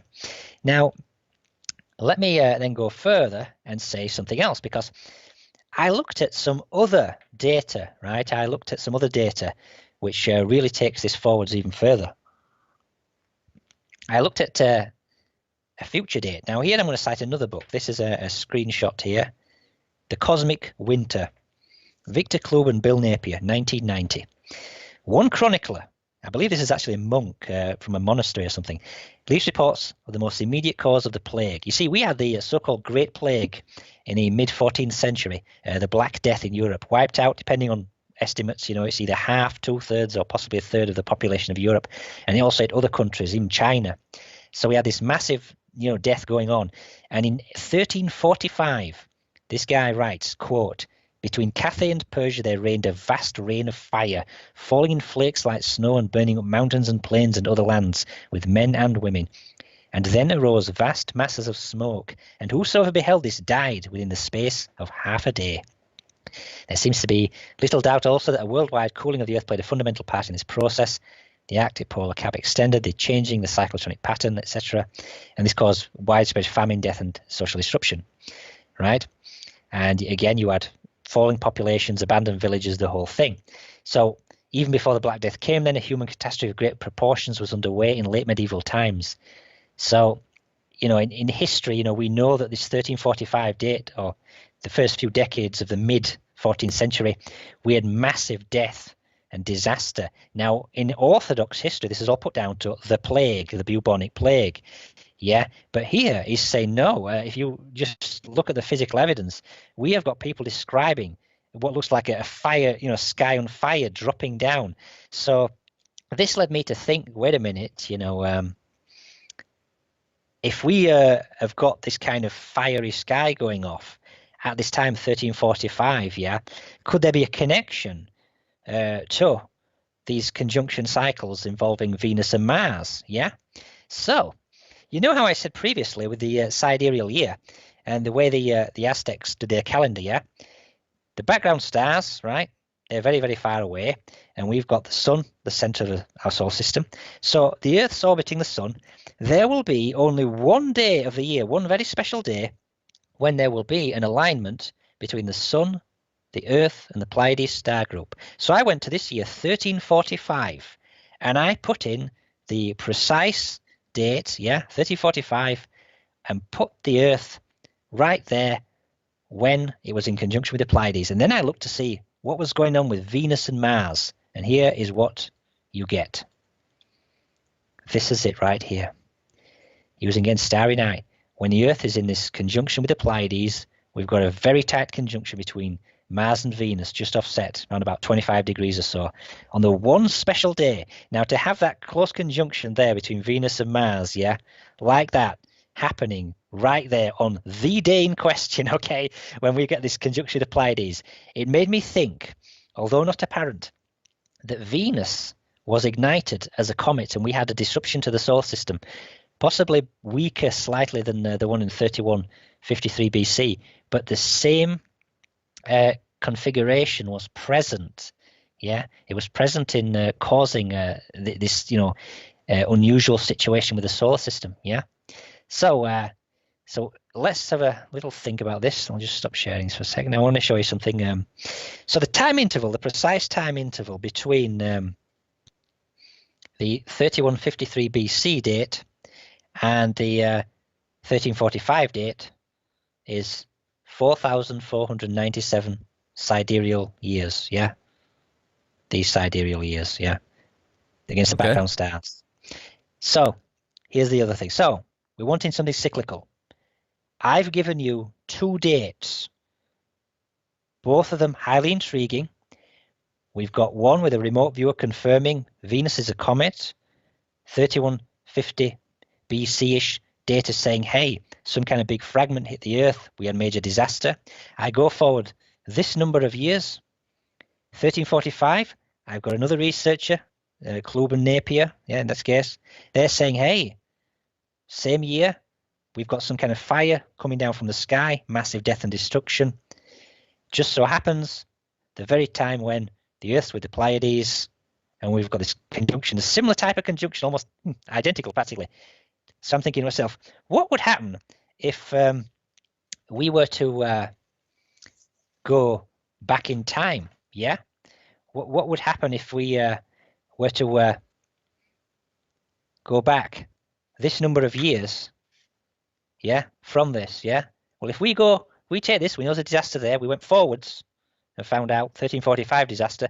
If we go backwards this number of years, right, we get to this date here, 5th of September, 7650 BC. Yeah. Now, let me just see my images here. Ah, yes. You can see, let me show you on screen if I'm... So if I go back precisely that same number of sidereal years then, September the 5th, 7650 BC, once more we get the Earth in the Pleiades. I've refined it so it's accurate there, and you can see a close conjunction between Mars and Venus. Very interesting, the same kind of setup, yeah? It's exactly the same kind of setup. Now, here's where things get very interesting. Again, I'm going to cite to you the book. This is another snapshot from Uriel's machine. Yeah. Now, note the date again. 7650 BC. This is the pattern. I'm going to now show you an image screenshot from Uriel's machine. Here we've got them talking about another disaster. First, they note in the first 3 lines, it says, well, 9,520 years ago, that's BP's before present, plus or minus 200 years. And then they cite, look at the bottom, 7 impact sites of the 7640 BC comet. This is from the work of Tolman. And again, I'm just going to give you a few quotes from Uriel's machine here, because what this Tolman team did, they got it even further.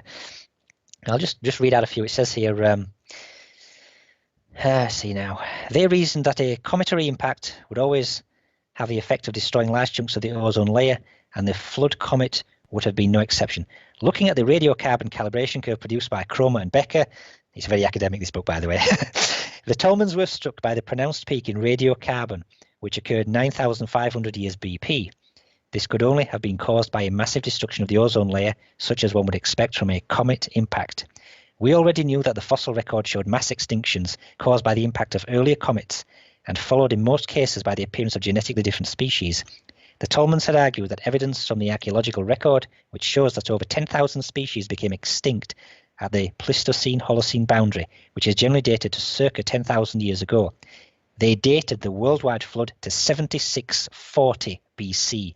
So this is just 10 years from the date that I gave there when this pattern was established.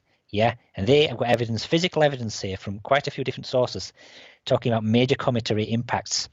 So this leads me to think then that what we are dealing with here is a certain special pattern of destruction which occurs involving Venus and Mars conjuncting with the Sun, and then offset by about 25, 30 degrees or so, the Earth and the Pleiades. Yeah, so this seems to be the conjunction pattern that I'm really looking for here. Yeah. Now, let me see now. We've got 3 dates then with a cyclical phenomena. I'm going to show you one other thing, right? Let's go forward. There. This one here. This is forward 4,497 years, that same critical interval, only now this is added to the 1345 date. So here then, January the 14th, 5843 AD. Once again, we've got the Earth and the Pleiades in conjunction, and we've got Venus and Mars slightly offset. So if you were to ask me, Rex, what date would I expect the solar system to go into resonant agitation? What future date? I would say this is it. This is one of them. As a very precise date, I would expect this pattern to continue, and we would have a resonant agitation. The sun will go dark. The planet Venus will ignite as a comet. Yeah. And we will have disaster. So this is a specific forecast for the future, I should say. Following this interval forwards, it's happened 3 times already, bounded by an interval of 4,497 years. So I would expect that in the future then, we would get this. Now, here's where things get really interesting. So far, I have shown you these 4 different dates, yeah, and you all have this. They all have this same pattern that you can see here. But I have shown you them from the sun looking outwards. It's very interesting what happens when you go above and look at a plan view, right? A plan view of all 4 dates. So feast your eyes on this one here. Do you see that on screen? Absolutely. We've got then all 4 dates, and you can see that the planet that wasn't apparent from the views I was looking at was Mercury. Mercury is involved in the conjunction with Venus and Mars, only it's the other side of the sun, right? So what you've got essentially is all 4 dates. You've got the sun, the Earth, and the Pleiades conjunction, and then you've got Mars, Venus, the Sun, and Mercury, right? And so right there then, you can see then that there's this other planet involved in it. And this makes matters really, really interesting. So at this moment in time, I would say tentatively what I've identified here essentially then is that we've got a basically a special pattern assembled which seems to result or trigger resonant agitation of the solar system, causing the Earth to go into, well, all the planets, to go into an agitated state, their axial rotation disrupted, and Venus would ignite as a comet. I would actually say straight out, I believe Mercury, Venus, and Mars, all planets involved in that triple conjunction, I believe, are affected by this. And if you actually look at some of the passages from the Colbrin, they actually indicate that there's more than one body than just a destroyer. And this seems to make me think that Mercury is also involved as an inner body, because it talks about one small body coming in and causing disruption, and it's just, another body moves ahead of it and takes over and is even more intense. There's a few references to that effect. So in looking for patterns of destruction, then you get this. Now, what I also want to show you here, because we've now got Mercury in the mix, I'm going to show you something from my website. I believe this is, no, not that one. Got the wrong one here. I'm going to show you something from, here we go. This is the book Popol Vuh, Mayan Astronomy Mythology, right? This is one of these really interesting things. Now, the Ancient World Mysteries site is my site. I've got the Occult Physics one. The Ancient World Mysteries is also my second site. I've got two. So this here is my own solution here to a very interesting myth regarding how they tracked Mercury, how the Mayans tracked Mercury. And it's one of these mythological tales which is, on the face of it, absolutely ridiculous, but it has a really important meaning. And it's about a character called Zipacna here, and he meets up with 400 boys who are dragging this log, right? And he offers to carry this log for them. But what they end up doing is they ask him to dig a hole for them, and they conspire to kill him. It says here, he should die in the hole. Yeah, they ask him to dig a hole, and they're going to basically kill him by ramming this this log into this hole. Yeah, when he's down there digging it.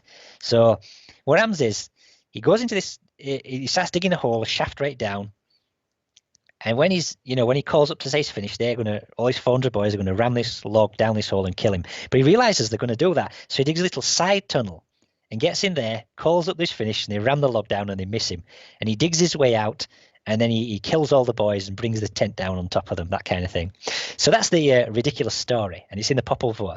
But what that story actually implies, it correctly decoded, it reveals that the Mayans have this brilliant way of tracking Earth-Venus conjunctions, right? Now, I talked about the tropical year, and you can see it on screen. It's here, I'm highlighting it there, right? 128 tropical years gives you almost a whole number of days, 46751, Now, we're more familiar with a calendar year of 365 days, And if you count 128 of those, you've got 46,752 days, So you can see that if you were just doing a basic 4-year leap year, correction as we do, then after 128 years, you'd have one extra day than you would if you're counting true tropical years, So Zipacna in the side tunnel, he is representative of this one extra day.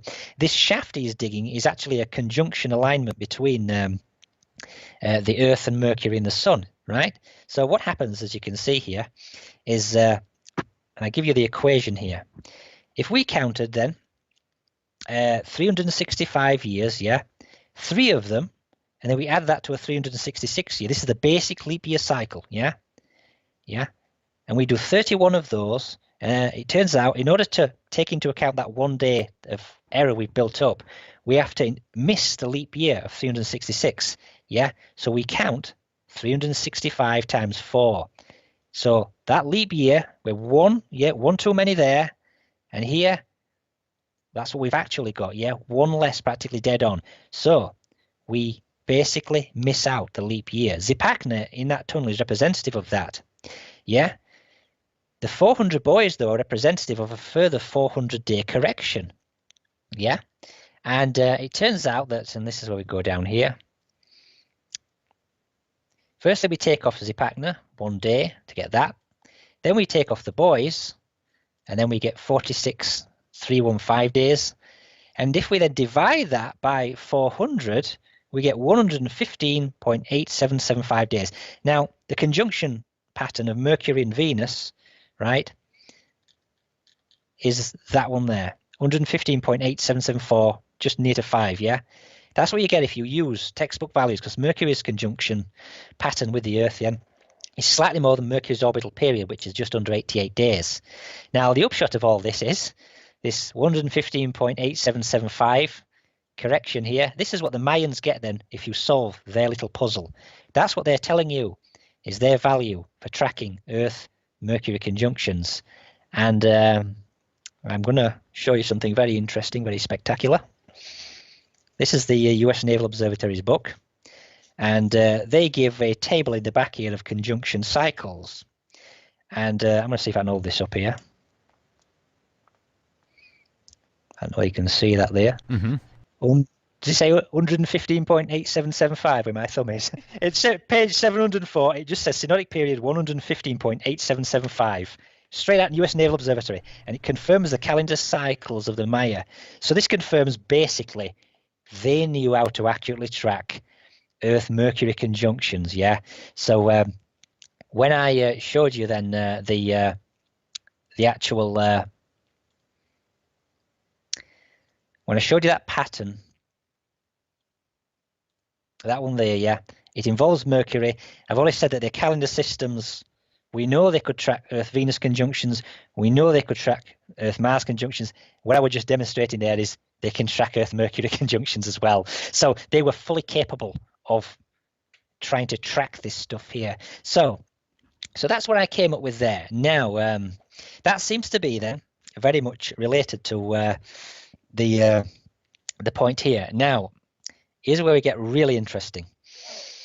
You know, I've seen a lot of people, Rex, who've been on your programs, and quite a few of them have gone into various astronomy software, and quite a lot of them, they've looked at, Revelation, the woman clothed with the sun, and they've looked at that and they've tried to give you some kind of pattern in the sky to say, I think this is the pattern, it's up and coming. This is what the red dragon's all about. This is what the woman called with the sun is, you know, and they've all looked at the planets. Have you seen a few people do that? Absolutely. Well, I'm going to give you the decisive solution. Ladies and gentlemen, be prepared. When you see this, you will go, that's it. Seriously. They'll go, bingo! You will know this is the one. In the Bible, then, let's have a look. Bible. We have got various things in the Gospels, Matthew, Mark, Luke, and John, about the end of the age. And again, they talk about the sun going dark, the moon going blood red. And then we've also got Revelation, yeah? And so Jesus is basically saying there's going to be some sort of celestial catastrophe. Well, what people need to understand is that the very pattern that I've just detailed right here with this cycle is the very pattern that Jesus refers to as the day of the Lord. And so the very specific date for the end of the cycle, yeah, of this 4497 cycle, yeah, the very pattern there, when you think that Jesus was around 2,000 years ago, yeah, so the cycle ending, yeah, that cycle, it began in 3153 BC. This number of years later, the cycle ends on the date of, this is the January, the 1345 date. I've got so many cards all over the place here. But yeah, the 1345 date is the cycle ending one, yeah? This year, ladies and gentlemen, 5th of November 1345 is the day of the Lord. It happened 671 years ago. This is it. And I'm going to show you right now, I'm going to prove to you that that's the case. So here we go then. Got his Bible. I'm going to give you the critical story that you want to look at, right? And anybody can follow through with this because I'm sure everybody's got a Bible practically, but it's all on the internet. So we're looking at Luke 9 and 10, okay? Luke 9 and 10. And basically the story is Jesus is wanting to send out loads of messengers to everybody to tell them the kingdom of heaven's near, you know, be ready, I'm coming. So he's sending his messengers out to various places, right? So I'm just going to read now from Luke 9:51. It says here, when the days drew near for him to be taken up, he set his face to go to Jerusalem, and he sent messengers ahead of him. On their way, they entered a village of the Samaritans to make ready for him, but they did not receive him, because his face was set towards Jerusalem. When his disciples, James and John, saw it, they said, Lord, do you want us to command fire to come down from heaven and consume them? But he rebuked them. Then they went on to another village. So he's got some messengers. Doesn't say here how many messengers he sent out. We'll get to that in a moment. But he's telling them to go to various places, knock on the doors, essentially, say, hey, I want to tell you all about this guy Jesus. He's coming shortly. The kingdom of heaven's near. And because they're rejected initially from this Samaritan village, his disciples say, can we rain down fire upon them? Jesus says no. Let's move forward then. We're now on Luke 10, just over the page. Here's where it gets interesting. After this, the Lord appointed 70 others and sent them on ahead of him in pairs to every town and place where he himself intended to go. He said to them, the harvest is plentiful, but the labourers are few. Therefore ask the Lord of the harvest to send out labourers into his harvest. Go on your way. Now it's interesting that it says here, when it says, after this the Lord appointed 70 others, there's a nice little italic F next to it. And if you look at the code here, it says, other ancient authorities read 72. Well, we know these messengers are sent out in pairs, right? It was said in Luke 9, the first messengers, it didn't say how many. But being as we know there, he sends 70 others, and they're in pairs, no stretch of the imagination to think he means 72 messengers in total. But for some reason, this text seems to go out of the way to try to tell you, hey, I'm sending 2, and then I'm sending 70. It's like he's splitting up his messengers here. There's a reason for this, a very special reason. So his messengers then, just to continue, he says, go on your way. See, I'm sending you out like lambs into the midst of wolves. Carry no purse, no bag, no sandals, and greet no one on the road. Whatever house you enter, first say peace to this house. If anyone is there who shares in peace, your peace will rest on that person, but if not, it will return to you. And he goes, go and tell them all, the kingdom of God has come near to you, And if those accept you, the people accept you, they accept me and they accept the person that sent me. If they reject you, they reject you and they reject the person that sent me, right? And he starts basically talking about some of the people that are rejecting him, his messengers, And he says, hey, it's going to be worse for you, than what we're going Tyre. Are they more tolerable for you, for Tyre and Sidon than you, yeah? He says, I tell you on that day it will be more tolerable for Sodom than for this town because they've rejected, like as in Sodom and Gomorrah. Now, here's where we reach the best bit. So his messengers have all returned, his 72 messengers. They returned with joy, saying, quote, Lord, in your name, even the demons submit to us. He said to them, I watched Satan fall from heaven like a flash of lightning. See, I have given you authority to tread on serpents and scorpions and over all the power of the enemy, and nothing will hurt you. Nevertheless, do not rejoice at this, that the spirits submit to you, but rejoice that your names are written in heaven. So he's talking to his 72 messengers. He's telling them, I give you authority to tread on serpents and scorpions. Nothing will hurt you. Your names are written in heaven. Who are the 72 messengers? Well, I'm going to now show you, I want to give you my screen and show you exactly what the interpretation is. I hope everybody has their seatbelts on for this. They should do, yes. You know how I've been talking all about Mars-Venus conjunctions and about how they're tied into this cycle of destruction, yeah? Mm-hmm. Well, turns out this number 72 is a very special number to do with these types of conjunctions. These are the standard textbook answers for the orbital conjunctions of Venus and Mars at the top. And they reconjunct every 333.92 days or so, right? And what that means is, because Venus has got 224 orbit, yeah? If you have Venus and Mars in conjunction, say 12 noon, 0 degrees, and you start the clock ticking and they go anti-clockwise around the sun, after 333.92 days, Venus will have completed one full orbit and be 175 degrees into the next one. Mars, though, will just be 175 degrees into its first orbit. It won't have even completed half of one orbit, yeah? So they reconjunct, but not at 12 noon again, yeah? Now, what this means is that there's a kind of forward advance of 175 degrees every conjunction. So how many conjunctions does it take for them to reconjunct bang on at 12 noon? And the answer, 72 conjunctions.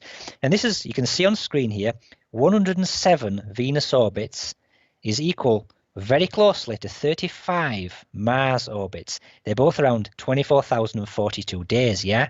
Only a slight difference. And if I divide the Venus one there, 107 Venus cycles by the 3392, you can see it's almost dead on 72, yeah? So you can see here, really, really accurate. If you'd have divided it by the Mars one, it'd again be 72, but it's not quite as good as the Venus one, but they're still very, very accurate, very accurate. So, as I said, Jesus is talking about the same configuration, right, of destruction talked about by Ovid, the Mayans, etc. So, 72 messages is 72 conjunctions, yeah? Why are they split up into 2 first and then 70 next? This is to emphasize the point that the Earth is involved in this, which brings me to this one. Again, we've got the same synodic conjunction cycle, 333.92 days. Now I've got the sidereal year. It turns out that 64 sidereal years, yeah, gives us this value here, which is practically dead on 70 Venus-Mars conjunctions, yeah? 70 of them, okay? Now, this is emphasizing then, hey, the messengers, he's talking about 72 conjunctions. This is where they return to the same point in the sky. That's the critical emphasis point. And he's also noting that although 72 returns you there, 70, it's a link in the way that the story's been split up, emphasizes the Earth's also significant here. Now, in saying all of that then, we need to go forward. So I'm saying my contention is that the November the 5th, 1345 AD event is the day of the Lord in question, and it is the same configuration. So you know when Jesus is saying to these messengers, go and knock on somebody's houses, go into their houses, etc. We are talking about houses of the zodiac. We're not talking about anything physical happening on the earth. He's not going to Jerusalem, the city on the earth. He's not sending his messengers out to Bethlehem and Galilee on the earth, knocking on doors and wherever. We're talking about these messengers aligning, the conjunctions aligning to various houses of the zodiac, yes? And this is why when his disciples said, when the first 2 messengers came back after not being received, they said, shall we rain down fire upon them? And Jesus rebuked them. Why? Because the conjunction is not in the right house of the zodiac. So what kind of houses of the zodiac are we looking at? Well, if we just show you this again. Nibiru. You can see here, then the top left screen, we've got 5th of November, 1345 AD. All the others, yeah, well, the bottom 2 are before Jesus, and the other one is well into the future, the 5843. So you can see then we've got this conjunction. We've got the Earth, Pleiades, separately aligning to Mars, Venus, and Mercury, right? Here is the one thing that so many people have missed. What happens if we position ourselves at the center of Mars and look all the way down the triple conjunction? Yeah, Mars, Venus, and Mercury with the Sun, right? What happens if we look from the viewpoint of Mars all the way down there? And with Starry Night, you can look at the constellations in the heavens behind the conjunction. So this is the money shot, edge of your seat moment. This is what you're looking at. Do you see it? I've highlighted 3 constellations of particular significance. One is Serpens Cauda, which means serpent's tail. The other one is Scorpius, the scorpion. And the other one is Ophiuchus, the serpent bearer. And you can see he's holding the serpent with the illustrations. If you actually look to the top right, it says serpens caput. That means serpent's head. But that's far removed. You'll also notice then that I've highlighted 3 stars of significance. You see the star which is the very sting of the scorpion's tail? That's called Shola. And you see the star which is the lowest star above the green plane of the Earth's orbit, the ecliptic, yeah? The serpent's tail constellation, the lowest star, is called Z Serpentis. And you can see there's another star just next to the sun. That's in the Ophiuchus constellation, yes? So, the sun is Jesus. Does he not say, I am the light of the world? Indeed he is. So here we've got, from the viewpoint of Mars, we've got a conjunction that is targeting right there the foot of Ophiuchus. And what do we do with our feet? We tread on things. And what did Jesus say to his 72 messengers? To quote, I give you the authority to tread on scorpions and snakes. Nothing will hurt you. Your names are written in heaven. Here you've got the conjunction targeting the foot of Ophiuchus, standing, treading on the scorpion's tail below the ecliptic and on the serpent's tail above the ecliptic. It is a very elegant solution. When this is achieved, then, the sun goes dark, Venus ignites as a comet, and we get this big rain of fire, which is attested to by the chroniclers. And it's just interesting. It's like it's almost been written out of Orthodox history, and they've gone for purely the plague, and the devastation of famine. Oh, it just got a bit cold. It's just winter. It's unusual. When in fact, we had a resonant agitation of the solar system moment right here. Okay. And the chroniclers write it if you look at the right sources.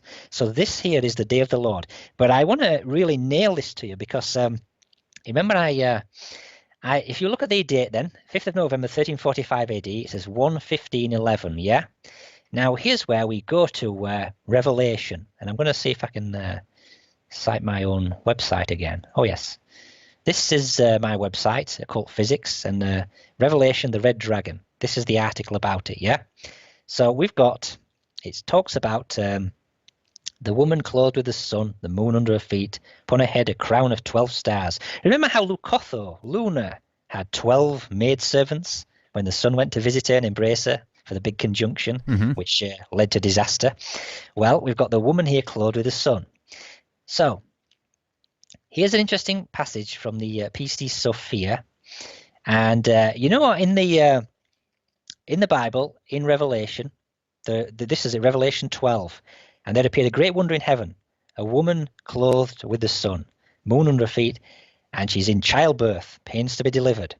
And then I saw another wonder in heaven, and behold, a great red dragon, having 7 heads and 10 horns, and 7 crowns upon his heads. And his tail drew the third part of the stars of heaven, and did cast them to the earth.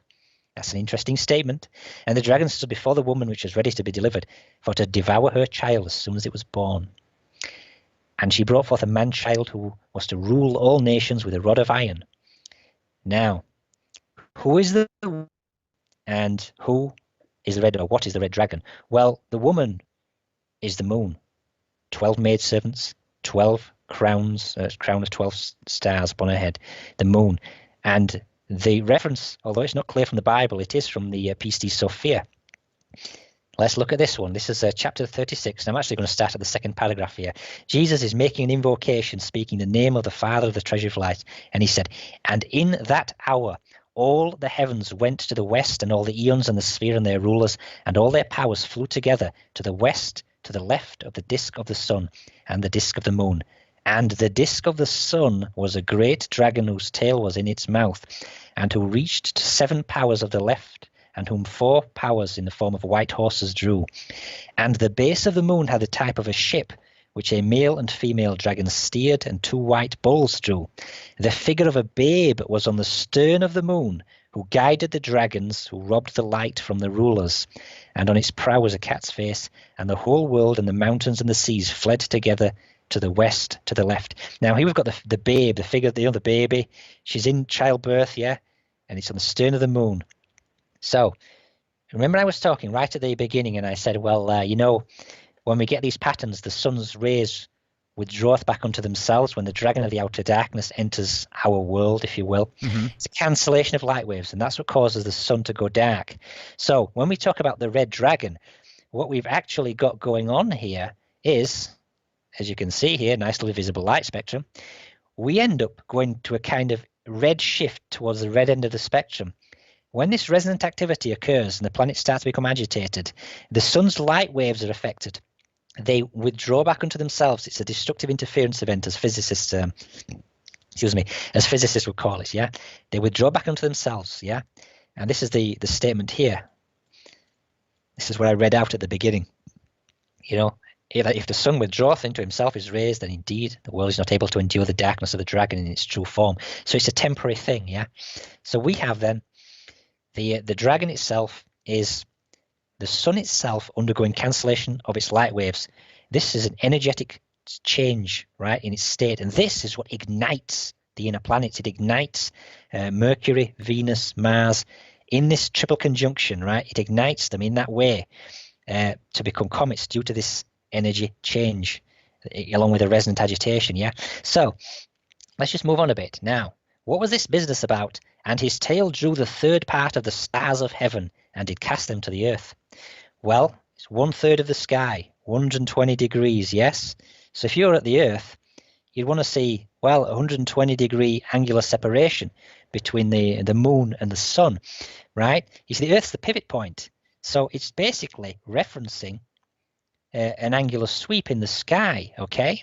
So let's go to Starry Night. Now we're back in Starry Night here, and I'm going to show you the 1345 event. I'll just show you this first off.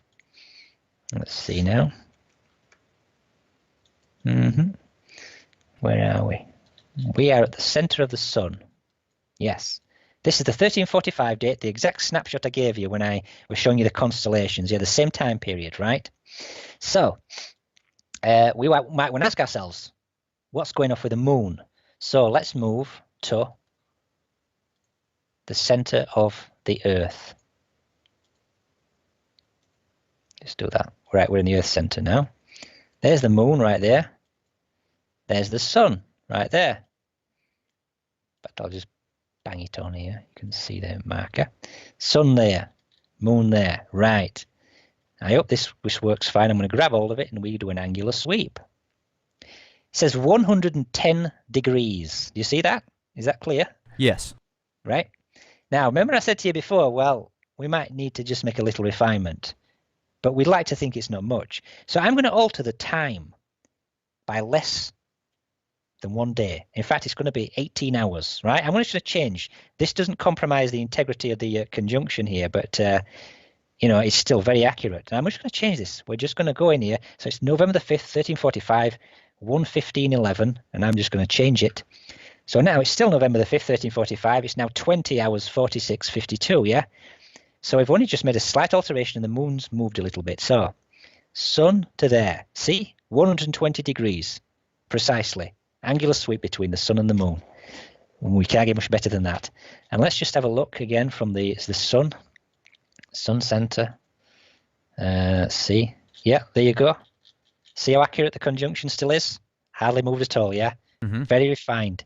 So here we've got then the tie-in to the reference in Luke, giving us the 72 messengers, Venus-Mars conjunctions there.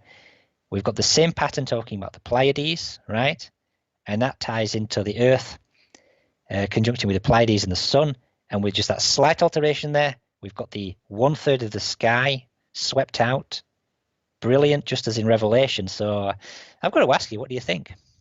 I think it's fascinating, and I certainly appreciate how you've put everything together so eloquently. It makes it a lot easier to understand the numbers, the cycles, the sequences, as well as the software that you're using. I think it's very user-friendly. I appreciate that.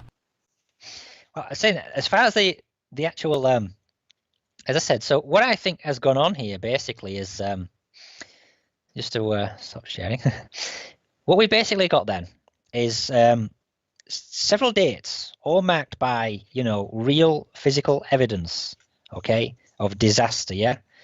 We've got multiple comet hits going off there at that date.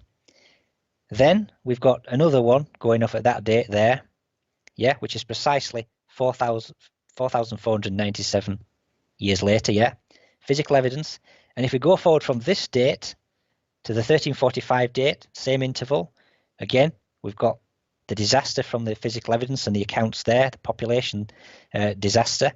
And as this date here seems to correspond in its configuration very accurately, I would say that this is the Day of the Lord event, yeah? It's not just one day. It's a recurring it's a recurring cycle, yeah? So what I decided to do next, right, this is where things get really I'm going to summarize this because I realize this is where things are going to get, I could lose people on a technical level here. But I've got this primary interval then, right? I've got a primary interval where we've got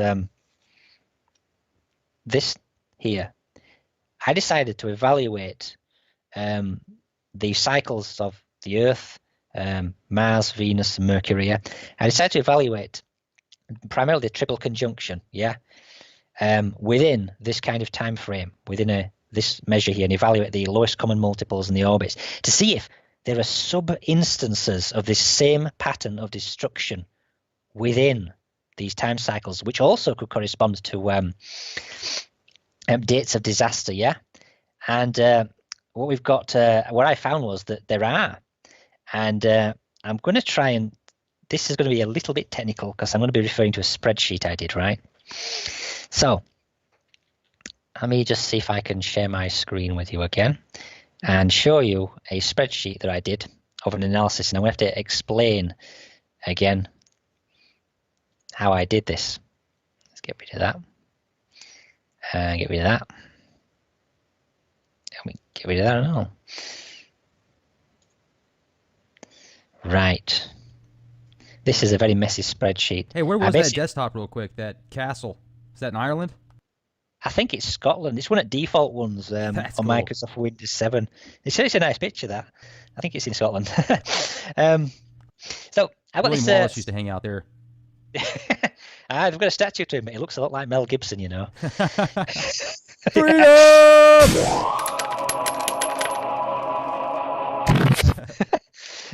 So, let's see now. This is it, right? What I found, I did very detailed analysis of a 4,497 interval, And if you just see the top line there, it's got the, what I'll do actually, I'll make it bigger so people can see it better. The top line here then, it's a 7650 BC, Well, I've added that in because it's one of the dates in question. But what I did, I looked at the dates between this 3153 BC date, and going all the way down to the bottom, 1345 AD date, And you can see the number here says 96. Well, if I ignore the top row, the number 1 here, which is the 7650, and the top thing here, you basically got, I think it's 93 sub-instances of an alignment between Mars, Venus, the Sun, and Mercury in that order, targeting, the Scorpion's Tail constellation, all targeting that general area. I basically evaluated this period between 3153 BC and the 1345 AD and found 93 sub-intervals of that kind of conjunction pattern with a certain measure of accuracy, targeting the Scorpion's Tail longitude of the sky. And what I wanted to know was, how accurate were all these conjunctions? Now, I gave them a wide berth, and I want to show you, if you can see here. See where it says Sun to MVM angle. M is Mars, V is Venus, and M is, the other M's Mercury. And this column here, the M column, is degrees, and the N column, it says min, is minutes of arc. So it's degrees and minutes of arc. There are 60 minutes of arc in a degree, right? So what I did, I refined them all. I worked out there were 93 sub-instances of the conjunction with a certain measure of accuracy, going up to about, you can see that says 11 degrees, going up to roughly about 11 to 12 degrees. I wanted them all within a kind of a leeway of about, 11 to 12 degrees, But I wanted to look at them all in terms of their absolute accuracy. So what I did was, I positioned myself at the center of Mars, aligned Venus and Mercury to an absolute ideal longitude-wise, and then once I got the planets in conjunction, I then looked at the angle between that conjunction and the Sun, and I noted here whether it was east or west, as you can see in this column, and this column is how many degrees and minutes of arc. So in the case of the 3153 BC one, the conjunction involving the 3 planets to the Sun is very accurate. It's very accurate. 0 degrees, 45 minutes of arc. The 7651, 1 degree, 49 minutes of arc. So they're very accurate, So that's what I did there, So I looked at all these conjunctions. Now, here's the thing. All these conjunctions are going to be very, very closely targeted. The triple conjunction involving these 3 planets is going to be very closely targeted to the Scorpion's Tail thing, But the Earth could be anywhere in like 360 degrees. It could be like anywhere basically in the sky. Now, these mythologists seem to suggest that when disaster strikes, the Earth should be somewhere near the Pleiades star group, yeah, which is another background star group. So what I did was I looked at, and I'm going to show you the column here. This is the end column. Shola is the star, which is the scorpion's tail. And the Earth there, I was looking at the angular separation in all these 93 conjunctions. It could be anywhere from 0 all the way around to 360 degrees, yeah? At the same time as with the accurate triple conjunction of the planets targeting, Shola itself, the scorpion's tail. But the Earth could be anywhere. So, being as we know that the Pleiades is roughly in these cases here, for those two dates, these are the 7650, 3153. These are the dates we've already got here. There's in green. So the Pleiades roughly is going to be 211 degrees. If Shola is like 0 degrees, you go all the way around clockwise. It'll be 211 degrees there, 208 degrees there. These shift because of precession, yeah? So I want to show you something quite remarkable here. What I did was this. I'll do it right now. You see how they're all numbered? 1 going all the way down here, and they're all in precise date order from lowest, cancel that, all the way down. I'm going to take this column here for the Earth, and I am going to reorder the data. Okay, let me just do it this way because this Skype thing's it way. I'm going to reorder the data so that we're going to get all of the instances where the Earth's close to the Pleiades in order. So watch this. Smallest to largest, expand. So now if we go all the way here, you can see they're all randomized in the dates. Well, I'm going to just go down and show you something very interesting here.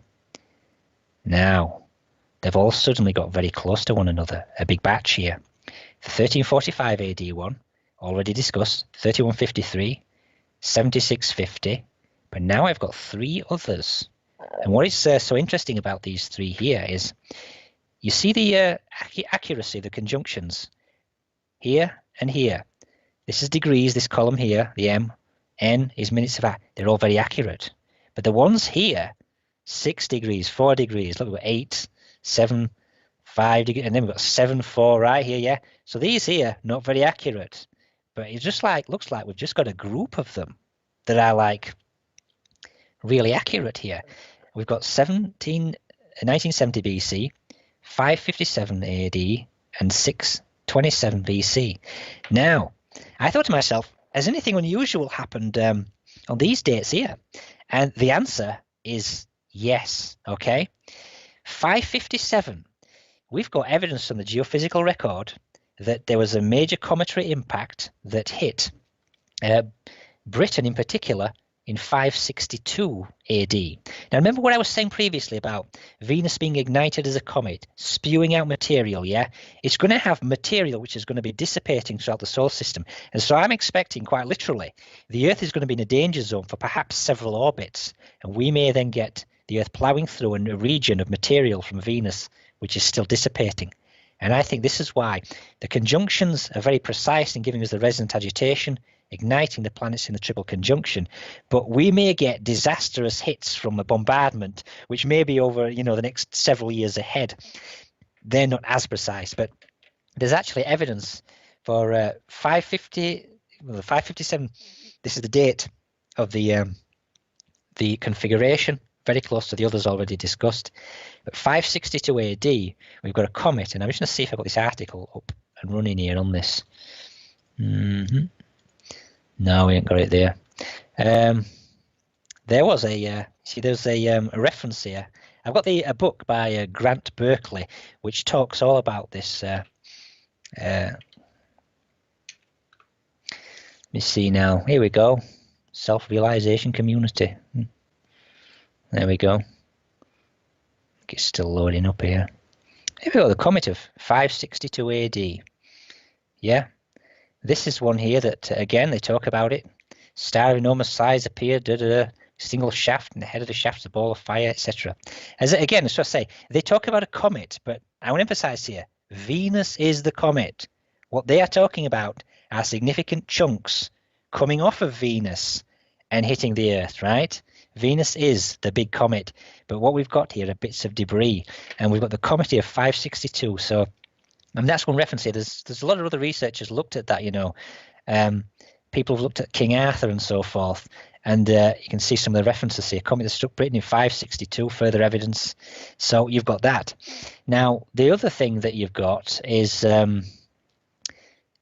Isaiah for the other reference here. Let me just go back here. 627 BC.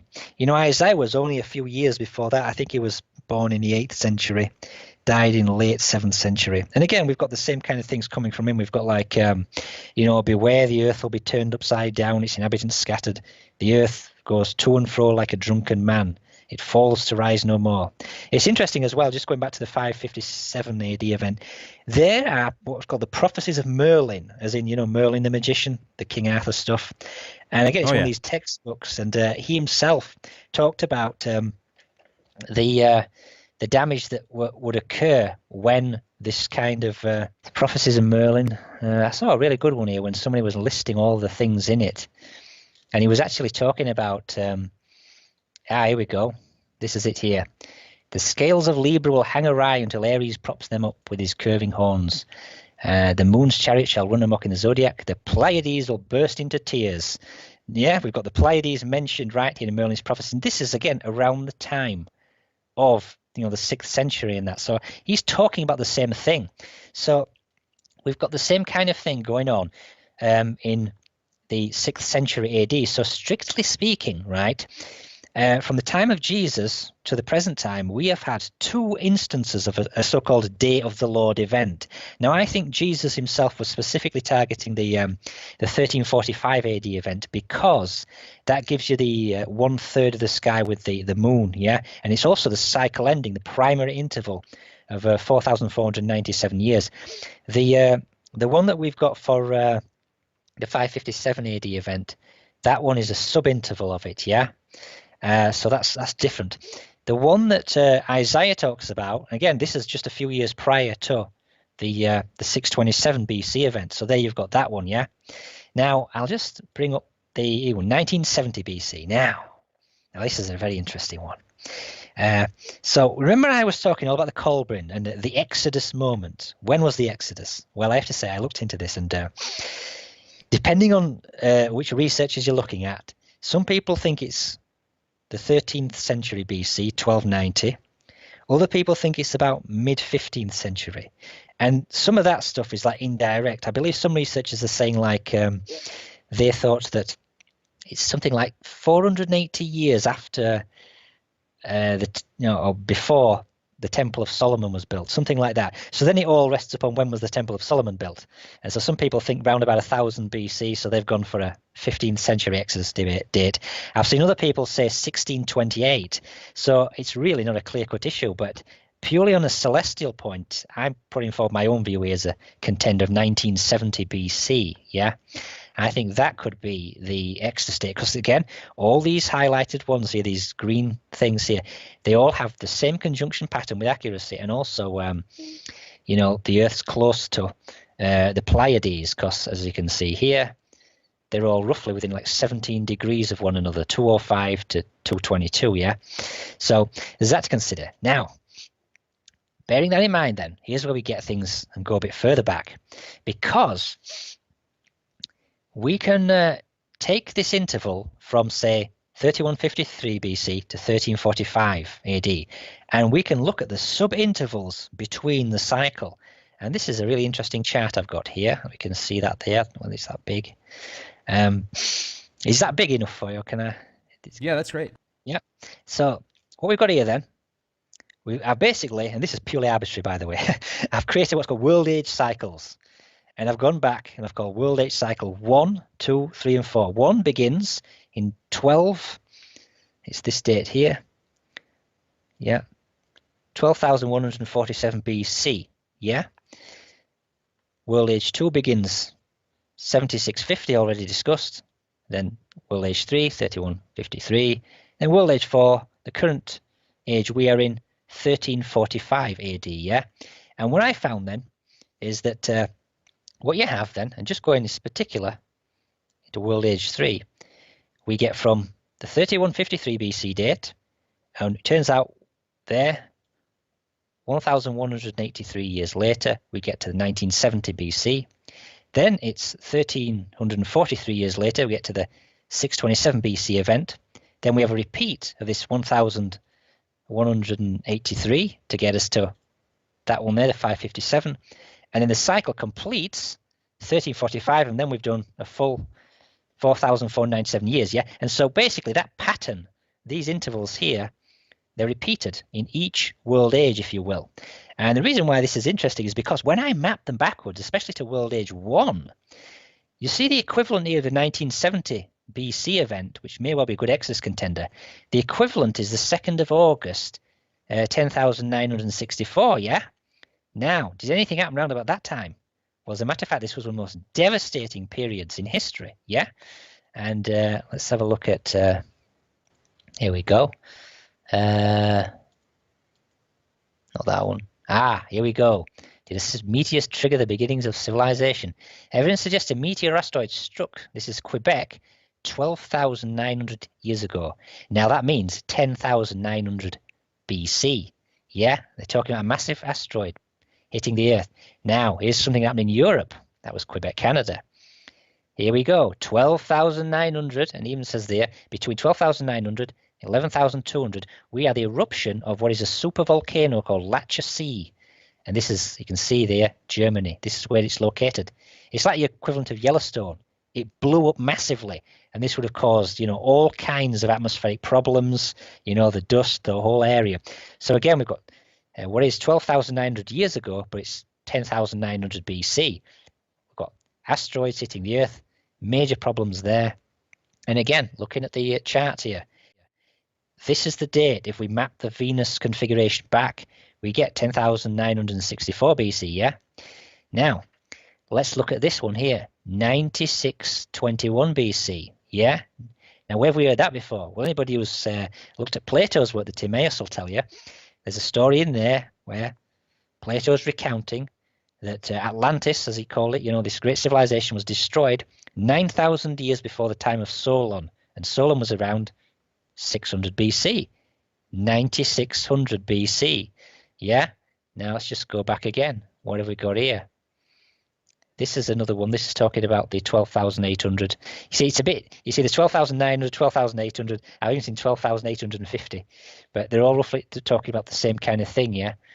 Here we go. 9600 BC. This is all from Graham Hancock's site, as you can see. He's mentioned this again. And again, he mentions the Plato. This is the Plato reference here. But they're looking at all the disasters and looking at the geophysical evidence surrounding it, yeah? So you've got all of this stuff going off. We've got another one here. This is 12,850 years ago, yeah? So this is halfway between the 12,800 and 12,900 years, yeah? But again, they're looking at massive cometary impacts. And again, I suggest it's Venus ignited as a comet, yeah? They've got the sediment data and all the rest of it there, yeah? It's Venus ignited as a comet, and the material is hitting the Earth, yeah? That's what is actually causing this. And it's a specific mechanism of the solar system. It's a very specific configuration that gets you this, yeah? So that's basically what my solution is to world ages. As you can see, I've put them on here just for people to see. I've got the Julian day numbers here. And again, I want to say straight out, following this pattern then, the next end of the world, if you want to put that in inverted commas, the next end of age event or day of the Lord is this date right here. Yeah, 28th of November, 2528 AD. And this is the Julian day number. So let me just show you what we are looking at here. Yeah, there we go. Where at the center of the sun, there's the Earth, there's the Pleiades, Venus, Mars, right there. And let's have a look from the top-down view and show you the full thing. Mercury in alignment as well. Yeah, see Mercury? They're all in alignment, yeah? The whole configuration is right there. So this is November the 28th, 2528 AD. So I prophesy for those people alive upon the Earth 500 years from now, that will be the date when once again the solar system will go into resonant agitation. We will see the planets here involved in this conjunction ignite to become comets, and the Earth itself will be disrupted and hit most likely by some of the debris, and we'll again have a lot of the world's population killed off, and we'll have another cataclysm. This is the very next day it will happen, 28th of November 2528 AD, according to this world age cycle here. So that's basically where I think the patterns of the planets, conjunction patterns, is what really triggers this. Yeah, it is not it's not some unknown celestial body coming in. I think that quite a lot of the number of researchers who are looking into this same problem and who believe that it's some sort of celestial body that's going to come in that we don't know the identity of. It's in a long period orbit. Yeah. I don't believe that they are correct. I think that it's all about conjunction patterns, and that's the critical stuff that we need to look at. So, I think essentially there's a lot of people writing about celestial bodies which don't even exist. It's a fantasy. I think that they've gone down the wrong research path, and it doesn't exist what they're saying. So that's basically my presentation, really. I got to say, I mean, certainly we've gone through almost 3 hours worth of data like it was half of that time. I mean, you presented it in a very well fashion, and certainly this is a new approach for a lot of people that, like you said, maybe researching into other fields to look at, and it makes a lot of sense, man. I got to tell you, I certainly appreciate you spending your time with us and your research. And folks, this is an exclusive. This is new data that's been put together by Keith, and he's sharing it with us here first at the Leak Project. So I think that's pretty awesome, and I definitely want to recommend going to your website. If people would like to know more, go to occultphysics.com. Now, what other avenues can they get in touch with you, Keith? Well, it's just, as I said, my Occult Physics website. I've got a contact page for emails. I mean, as I said, at the moment, I've just got my information there, but I know there's details of my book, but this is just my last copy for posterity. I'm currently just finishing off the finishing touches of my new edition. So if anybody does want to support my work, I'm taking pre-orders because I self-publish, and it's usually a small, high-quality book. So if anybody's interested in my book, it discusses, the esoteric physics, the Earth having an ideal orbit, the ideal periods of the solar system, and it also gets into a lot of there's stuff I could talk about that I've not even touched upon at the moment, to do with the sightings of megalithic structures and how they're linked to military bases and whatever, and how it triggers into certain energetic processes and classified weapon systems. There's a lot of stuff I've not even touched upon, but that's mainly what my book talks about. But the cycles of destruction is another avenue, as I say, because I always try to provide the most advanced mythological solutions. And if you go to my website, you'll see you'll be able to look at some of the things that I've discussed here with the like the Revelation articles and the Dragon of the Outer Darkness as well. So it deals with those kinds of solutions there. So if anybody's interested, freely go to my website, and if you want a copy of my book when it comes out, just give me a pre-order email. Yeah. Oh, yeah, absolutely. I'm certainly excited to read that, and hopefully we can get you back on again sometime. You can talk to us about the different structures that are just thousands of years old. They're way ahead of a lot of technology that we could think of how they put it together now even. So that'd be wonderful. Yeah. Awesome. Okay. Well, thanks again, Keith. And ladies and gentlemen, also check out leakproject.com. If you become a contributing member at leakproject.com, we have exclusive content and podcasts that are only available on leakproject.com. Also our YouTube channel, youtube.com/clandestine time lord. Have a fantastic day, everybody. I also want to give a shout out to myozarkhomestead.com. They've got a great opportunity for people that don't have a whole lot of money, that want to have a insurance policy for the possibility of maybe some type of electrical issue, electrical grid problems, or off-the-grid solutions to a world that seems to be getting more difficult when you're plugged into the matrix. So take a look at that, myozarkhomestead.com, and have a fantastic day, everybody. Be the change you want to see. This is Rex Spare. Talk to you soon.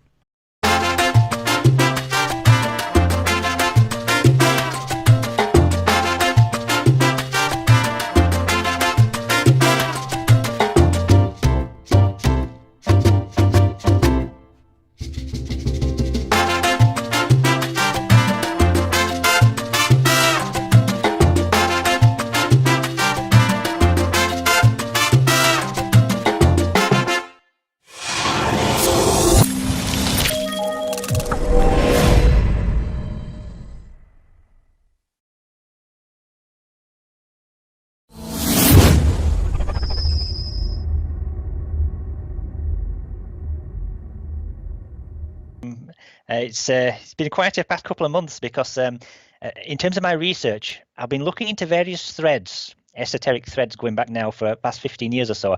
And just recently, a remote viewing project that I've been involved in designing has come back to give me the critical pieces of the puzzle. And this has led to almost a rush of connections, which have allowed me to make some really good breakthroughs here. And they especially bear on many of the topics that I know your guests are interested in, like cycles of destruction built into the earth and what causes them. I mean, we've got clear evidence of this in the geophysical record.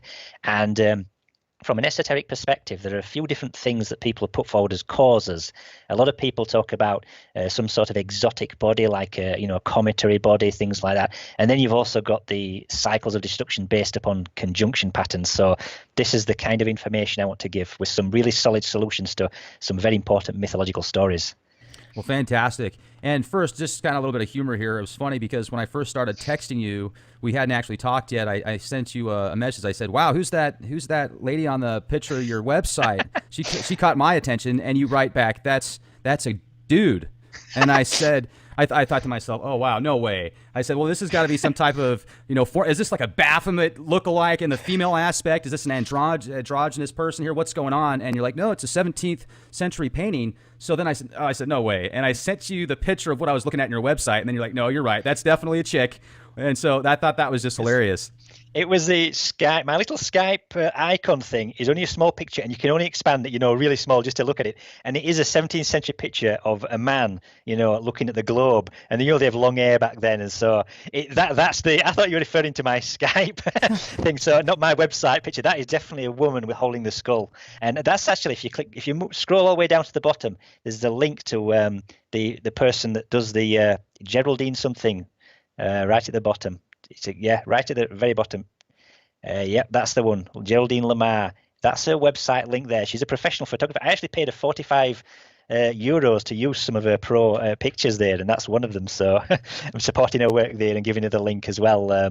So yes, some really beautiful models, and she was doing some kind of esoteric shoot, like tattoos, and she drew them on herself. So that's one of her more astoundingly beautiful models. Yeah, that's awesome, and certainly great to give her a shout out. So if anybody's interested in some work, definitely check out Geraldine Lamana. Is that proper? Is it Lamana? I have to look at my own website now. Okay, well, I'm sorry if we got that wrong, but so let's get into the cycles of doom here. I mean, essentially it's what I'm going to call it, but you've got a different word for it that's, I'm sure, a lot more scientific than what I came up with there. But, certainly just feel free to share this with us, and thank you for spending your time with us. I'm glad you reached out. I'll just get straight on with it. I mean, basically, a lot of the work in the esoteric mysteries is concerned with what we generally call world ages. Yeah, I mean, that's the general term I think a lot of people use, and they link it into things like the Mayan long count calendar, for example, the Aztec calendar.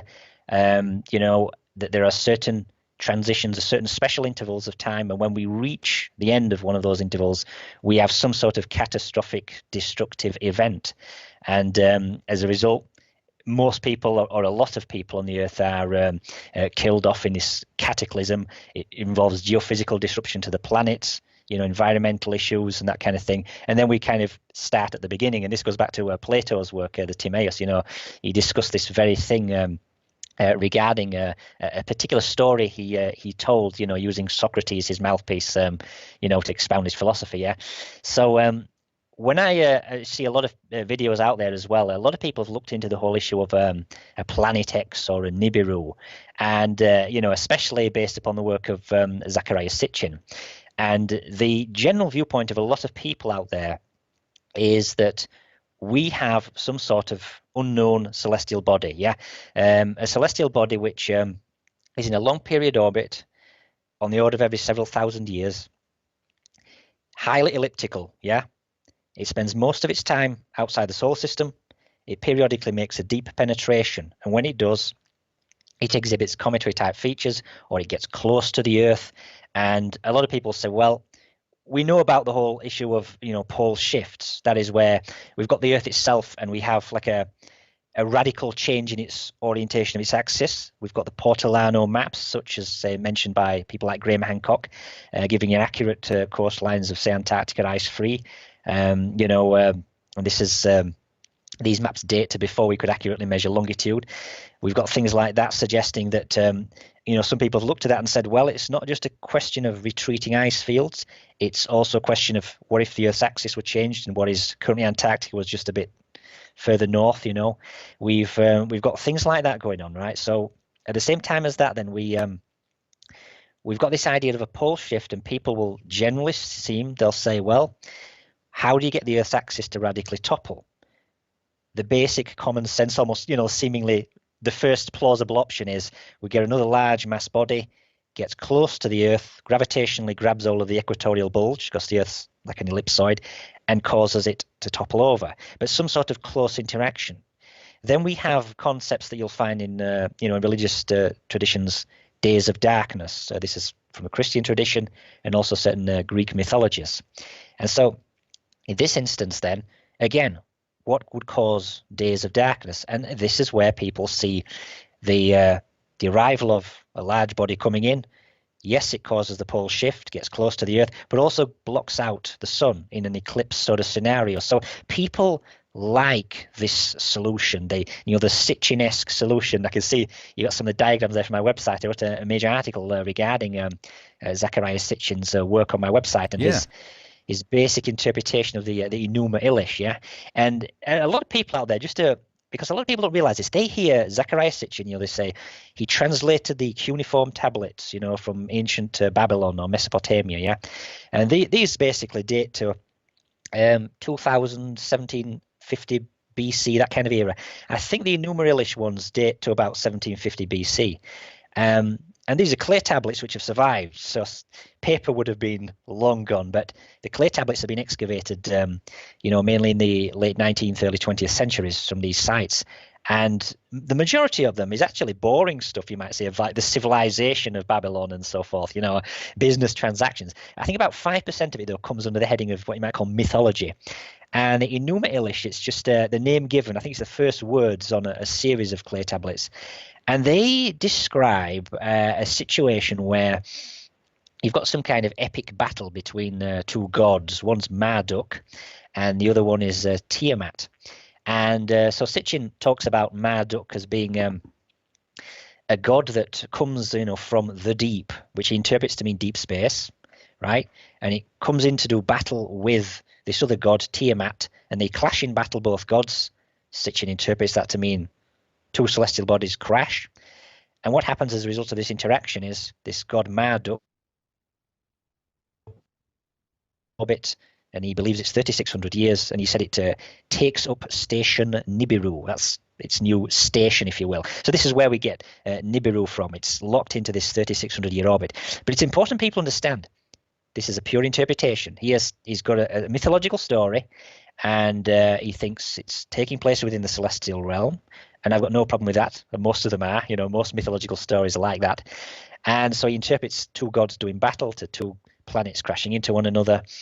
And he creates this narrative. Now, interestingly enough, this 3,600-year orbit, this is one of the most, you could say, bizarre things regarding his orbit, because to put it bluntly, it's purely as a number. Sitchin cites in his book, The 12th Planet, got it in the other room, I ain't got it here, and also Genesis Revisited, he cites this number 3,600 and calls it a sar, and he interprets it to mean a completed cycle, a princely or royal number, but also a perfect circle. That's straight away a bit bizarre, because if he's saying it's for a highly eccentric orbit, and he says it's a perfect circle is one of its definitional meanings, a bit strange. But in my own book, which I wrote here, I wrote all about the Earth itself having an ideal orbit based upon 360 degrees. And this actually shows that, the proofs I developed show that the Earth's orbit was perfectly circular when it had 360 days per year. It was a perfectly spherical form, not an ellipsoid. And it talks about the harmony of the solar system. So I don't really believe he's correct on that point. And again, he sees this god, this new supreme god coming in, this Marduk, sees this reference to this, kind of important number, a princely or royal number, and he makes the connection. And he actually For me, well, he actually states his exact words are strong circumstantial evidence linking the number 3600 as a time period that he says is in years to the orbital, well, what he believes is this god of the Enuma Elish as he's interpreted it. So he's developed this narrative. And there are, as I said, it's tenuous. I personally do not believe it is correct. And I'm going to get into that as we proceed. But as I said, a lot of people out there then, they like Sitchin's work. They see it as the basis. A lot of people have had variations on it. Maybe it's not a small rocky body. Maybe Nibiru is a planet orbiting a star. So they've gone into variant themes like the Earth's in a binary system, and that has got another star. So you've got our sun, another star, and they're essentially moving around a mutual barycenter point, a center of mass. And depending on variations here, you're either going to go for it's the solution to precession, and that's why we have the celestial shift, or you might say, no, it's not a solution to precession, but this binary star is close by, but we can't see it because it's a dark star, a brown dwarf. People have gone down that road, and then so they've said, well, we've got maybe Nibiru, rocky body, and other people have said it's some kind of star, and there's multiple orbital bodies, Nibiru being one of them, and the star doesn't enter our solar system, but the celestial bodies do at certain times. I think a lot of people know where I'm going, and they're saying all that. Now, what I personally have found in my own work, though, is that entire line of thought as an explanation, as a solution to understanding the cause of these cycles of destruction. I believe that is completely in error, and that what we really need to focus on it's not the solution involving some unknown body, but what the ancients also talk about, and these are conjunction cycles, right? Now, the ancients often talk in an astrological sense about what they call the music of the spheres. And one of the things that we know about music from the physical sciences is this concept of resonance.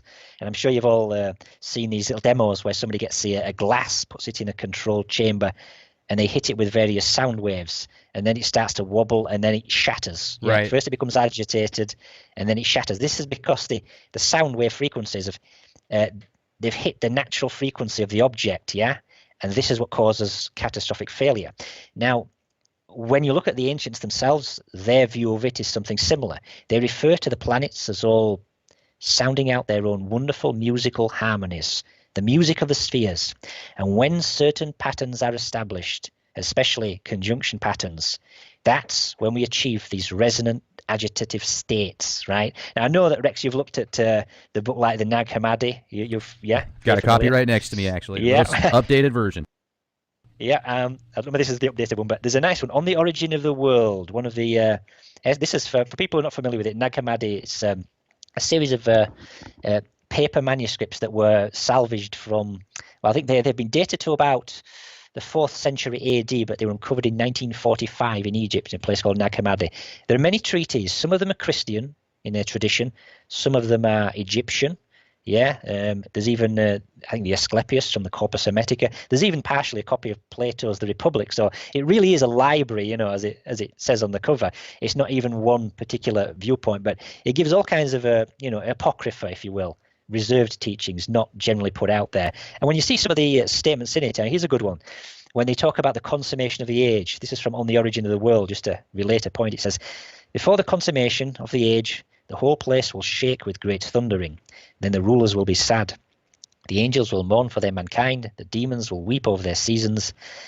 Then the age will begin, and they will be disturbed. Their kings will be intoxicated with a fiery sword, and they will wage war against one another, so that the earth is intoxicated with bloodshed. And it says, then the sun will become dark. The moon will cause its light to cease. The stars of the sky will cancel their circuits, and a great clap of thunder will come out of the great force that is above, all the forces of chaos. Now, this is just one of those references talking about celestial bodies, things shaking, cancelling their circuits, a nice theme.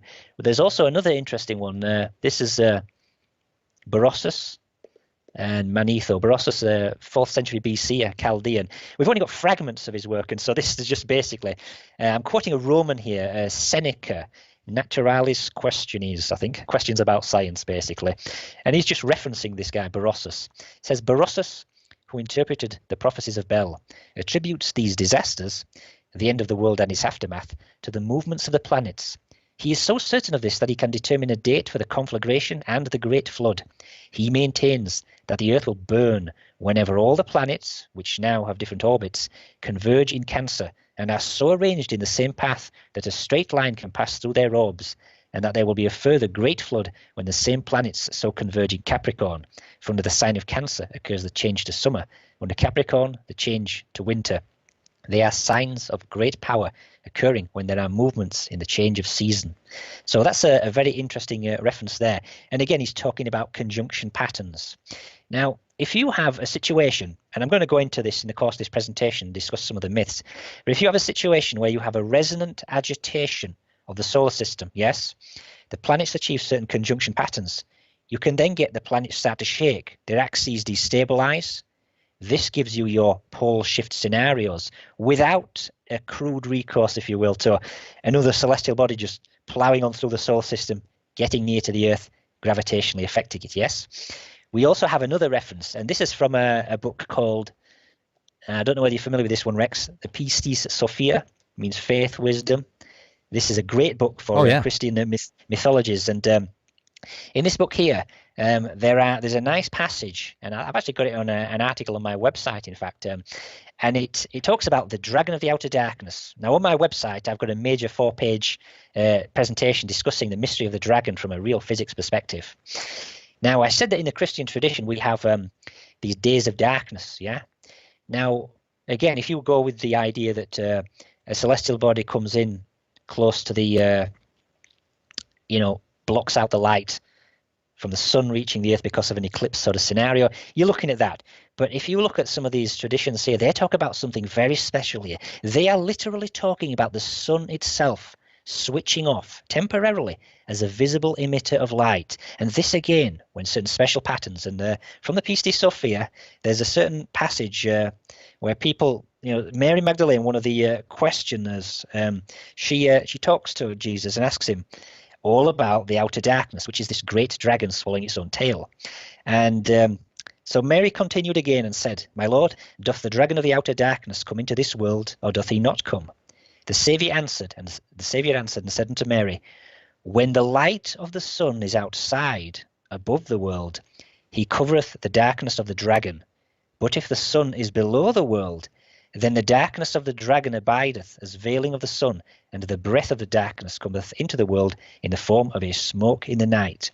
And this next part's critical. He says, and I quote, "That is, if the sun withdraweth into himself his rays, then indeed the world is not able to endure the darkness of the dragon in its true form. Otherwise would it be dissolved and go to ruin with all."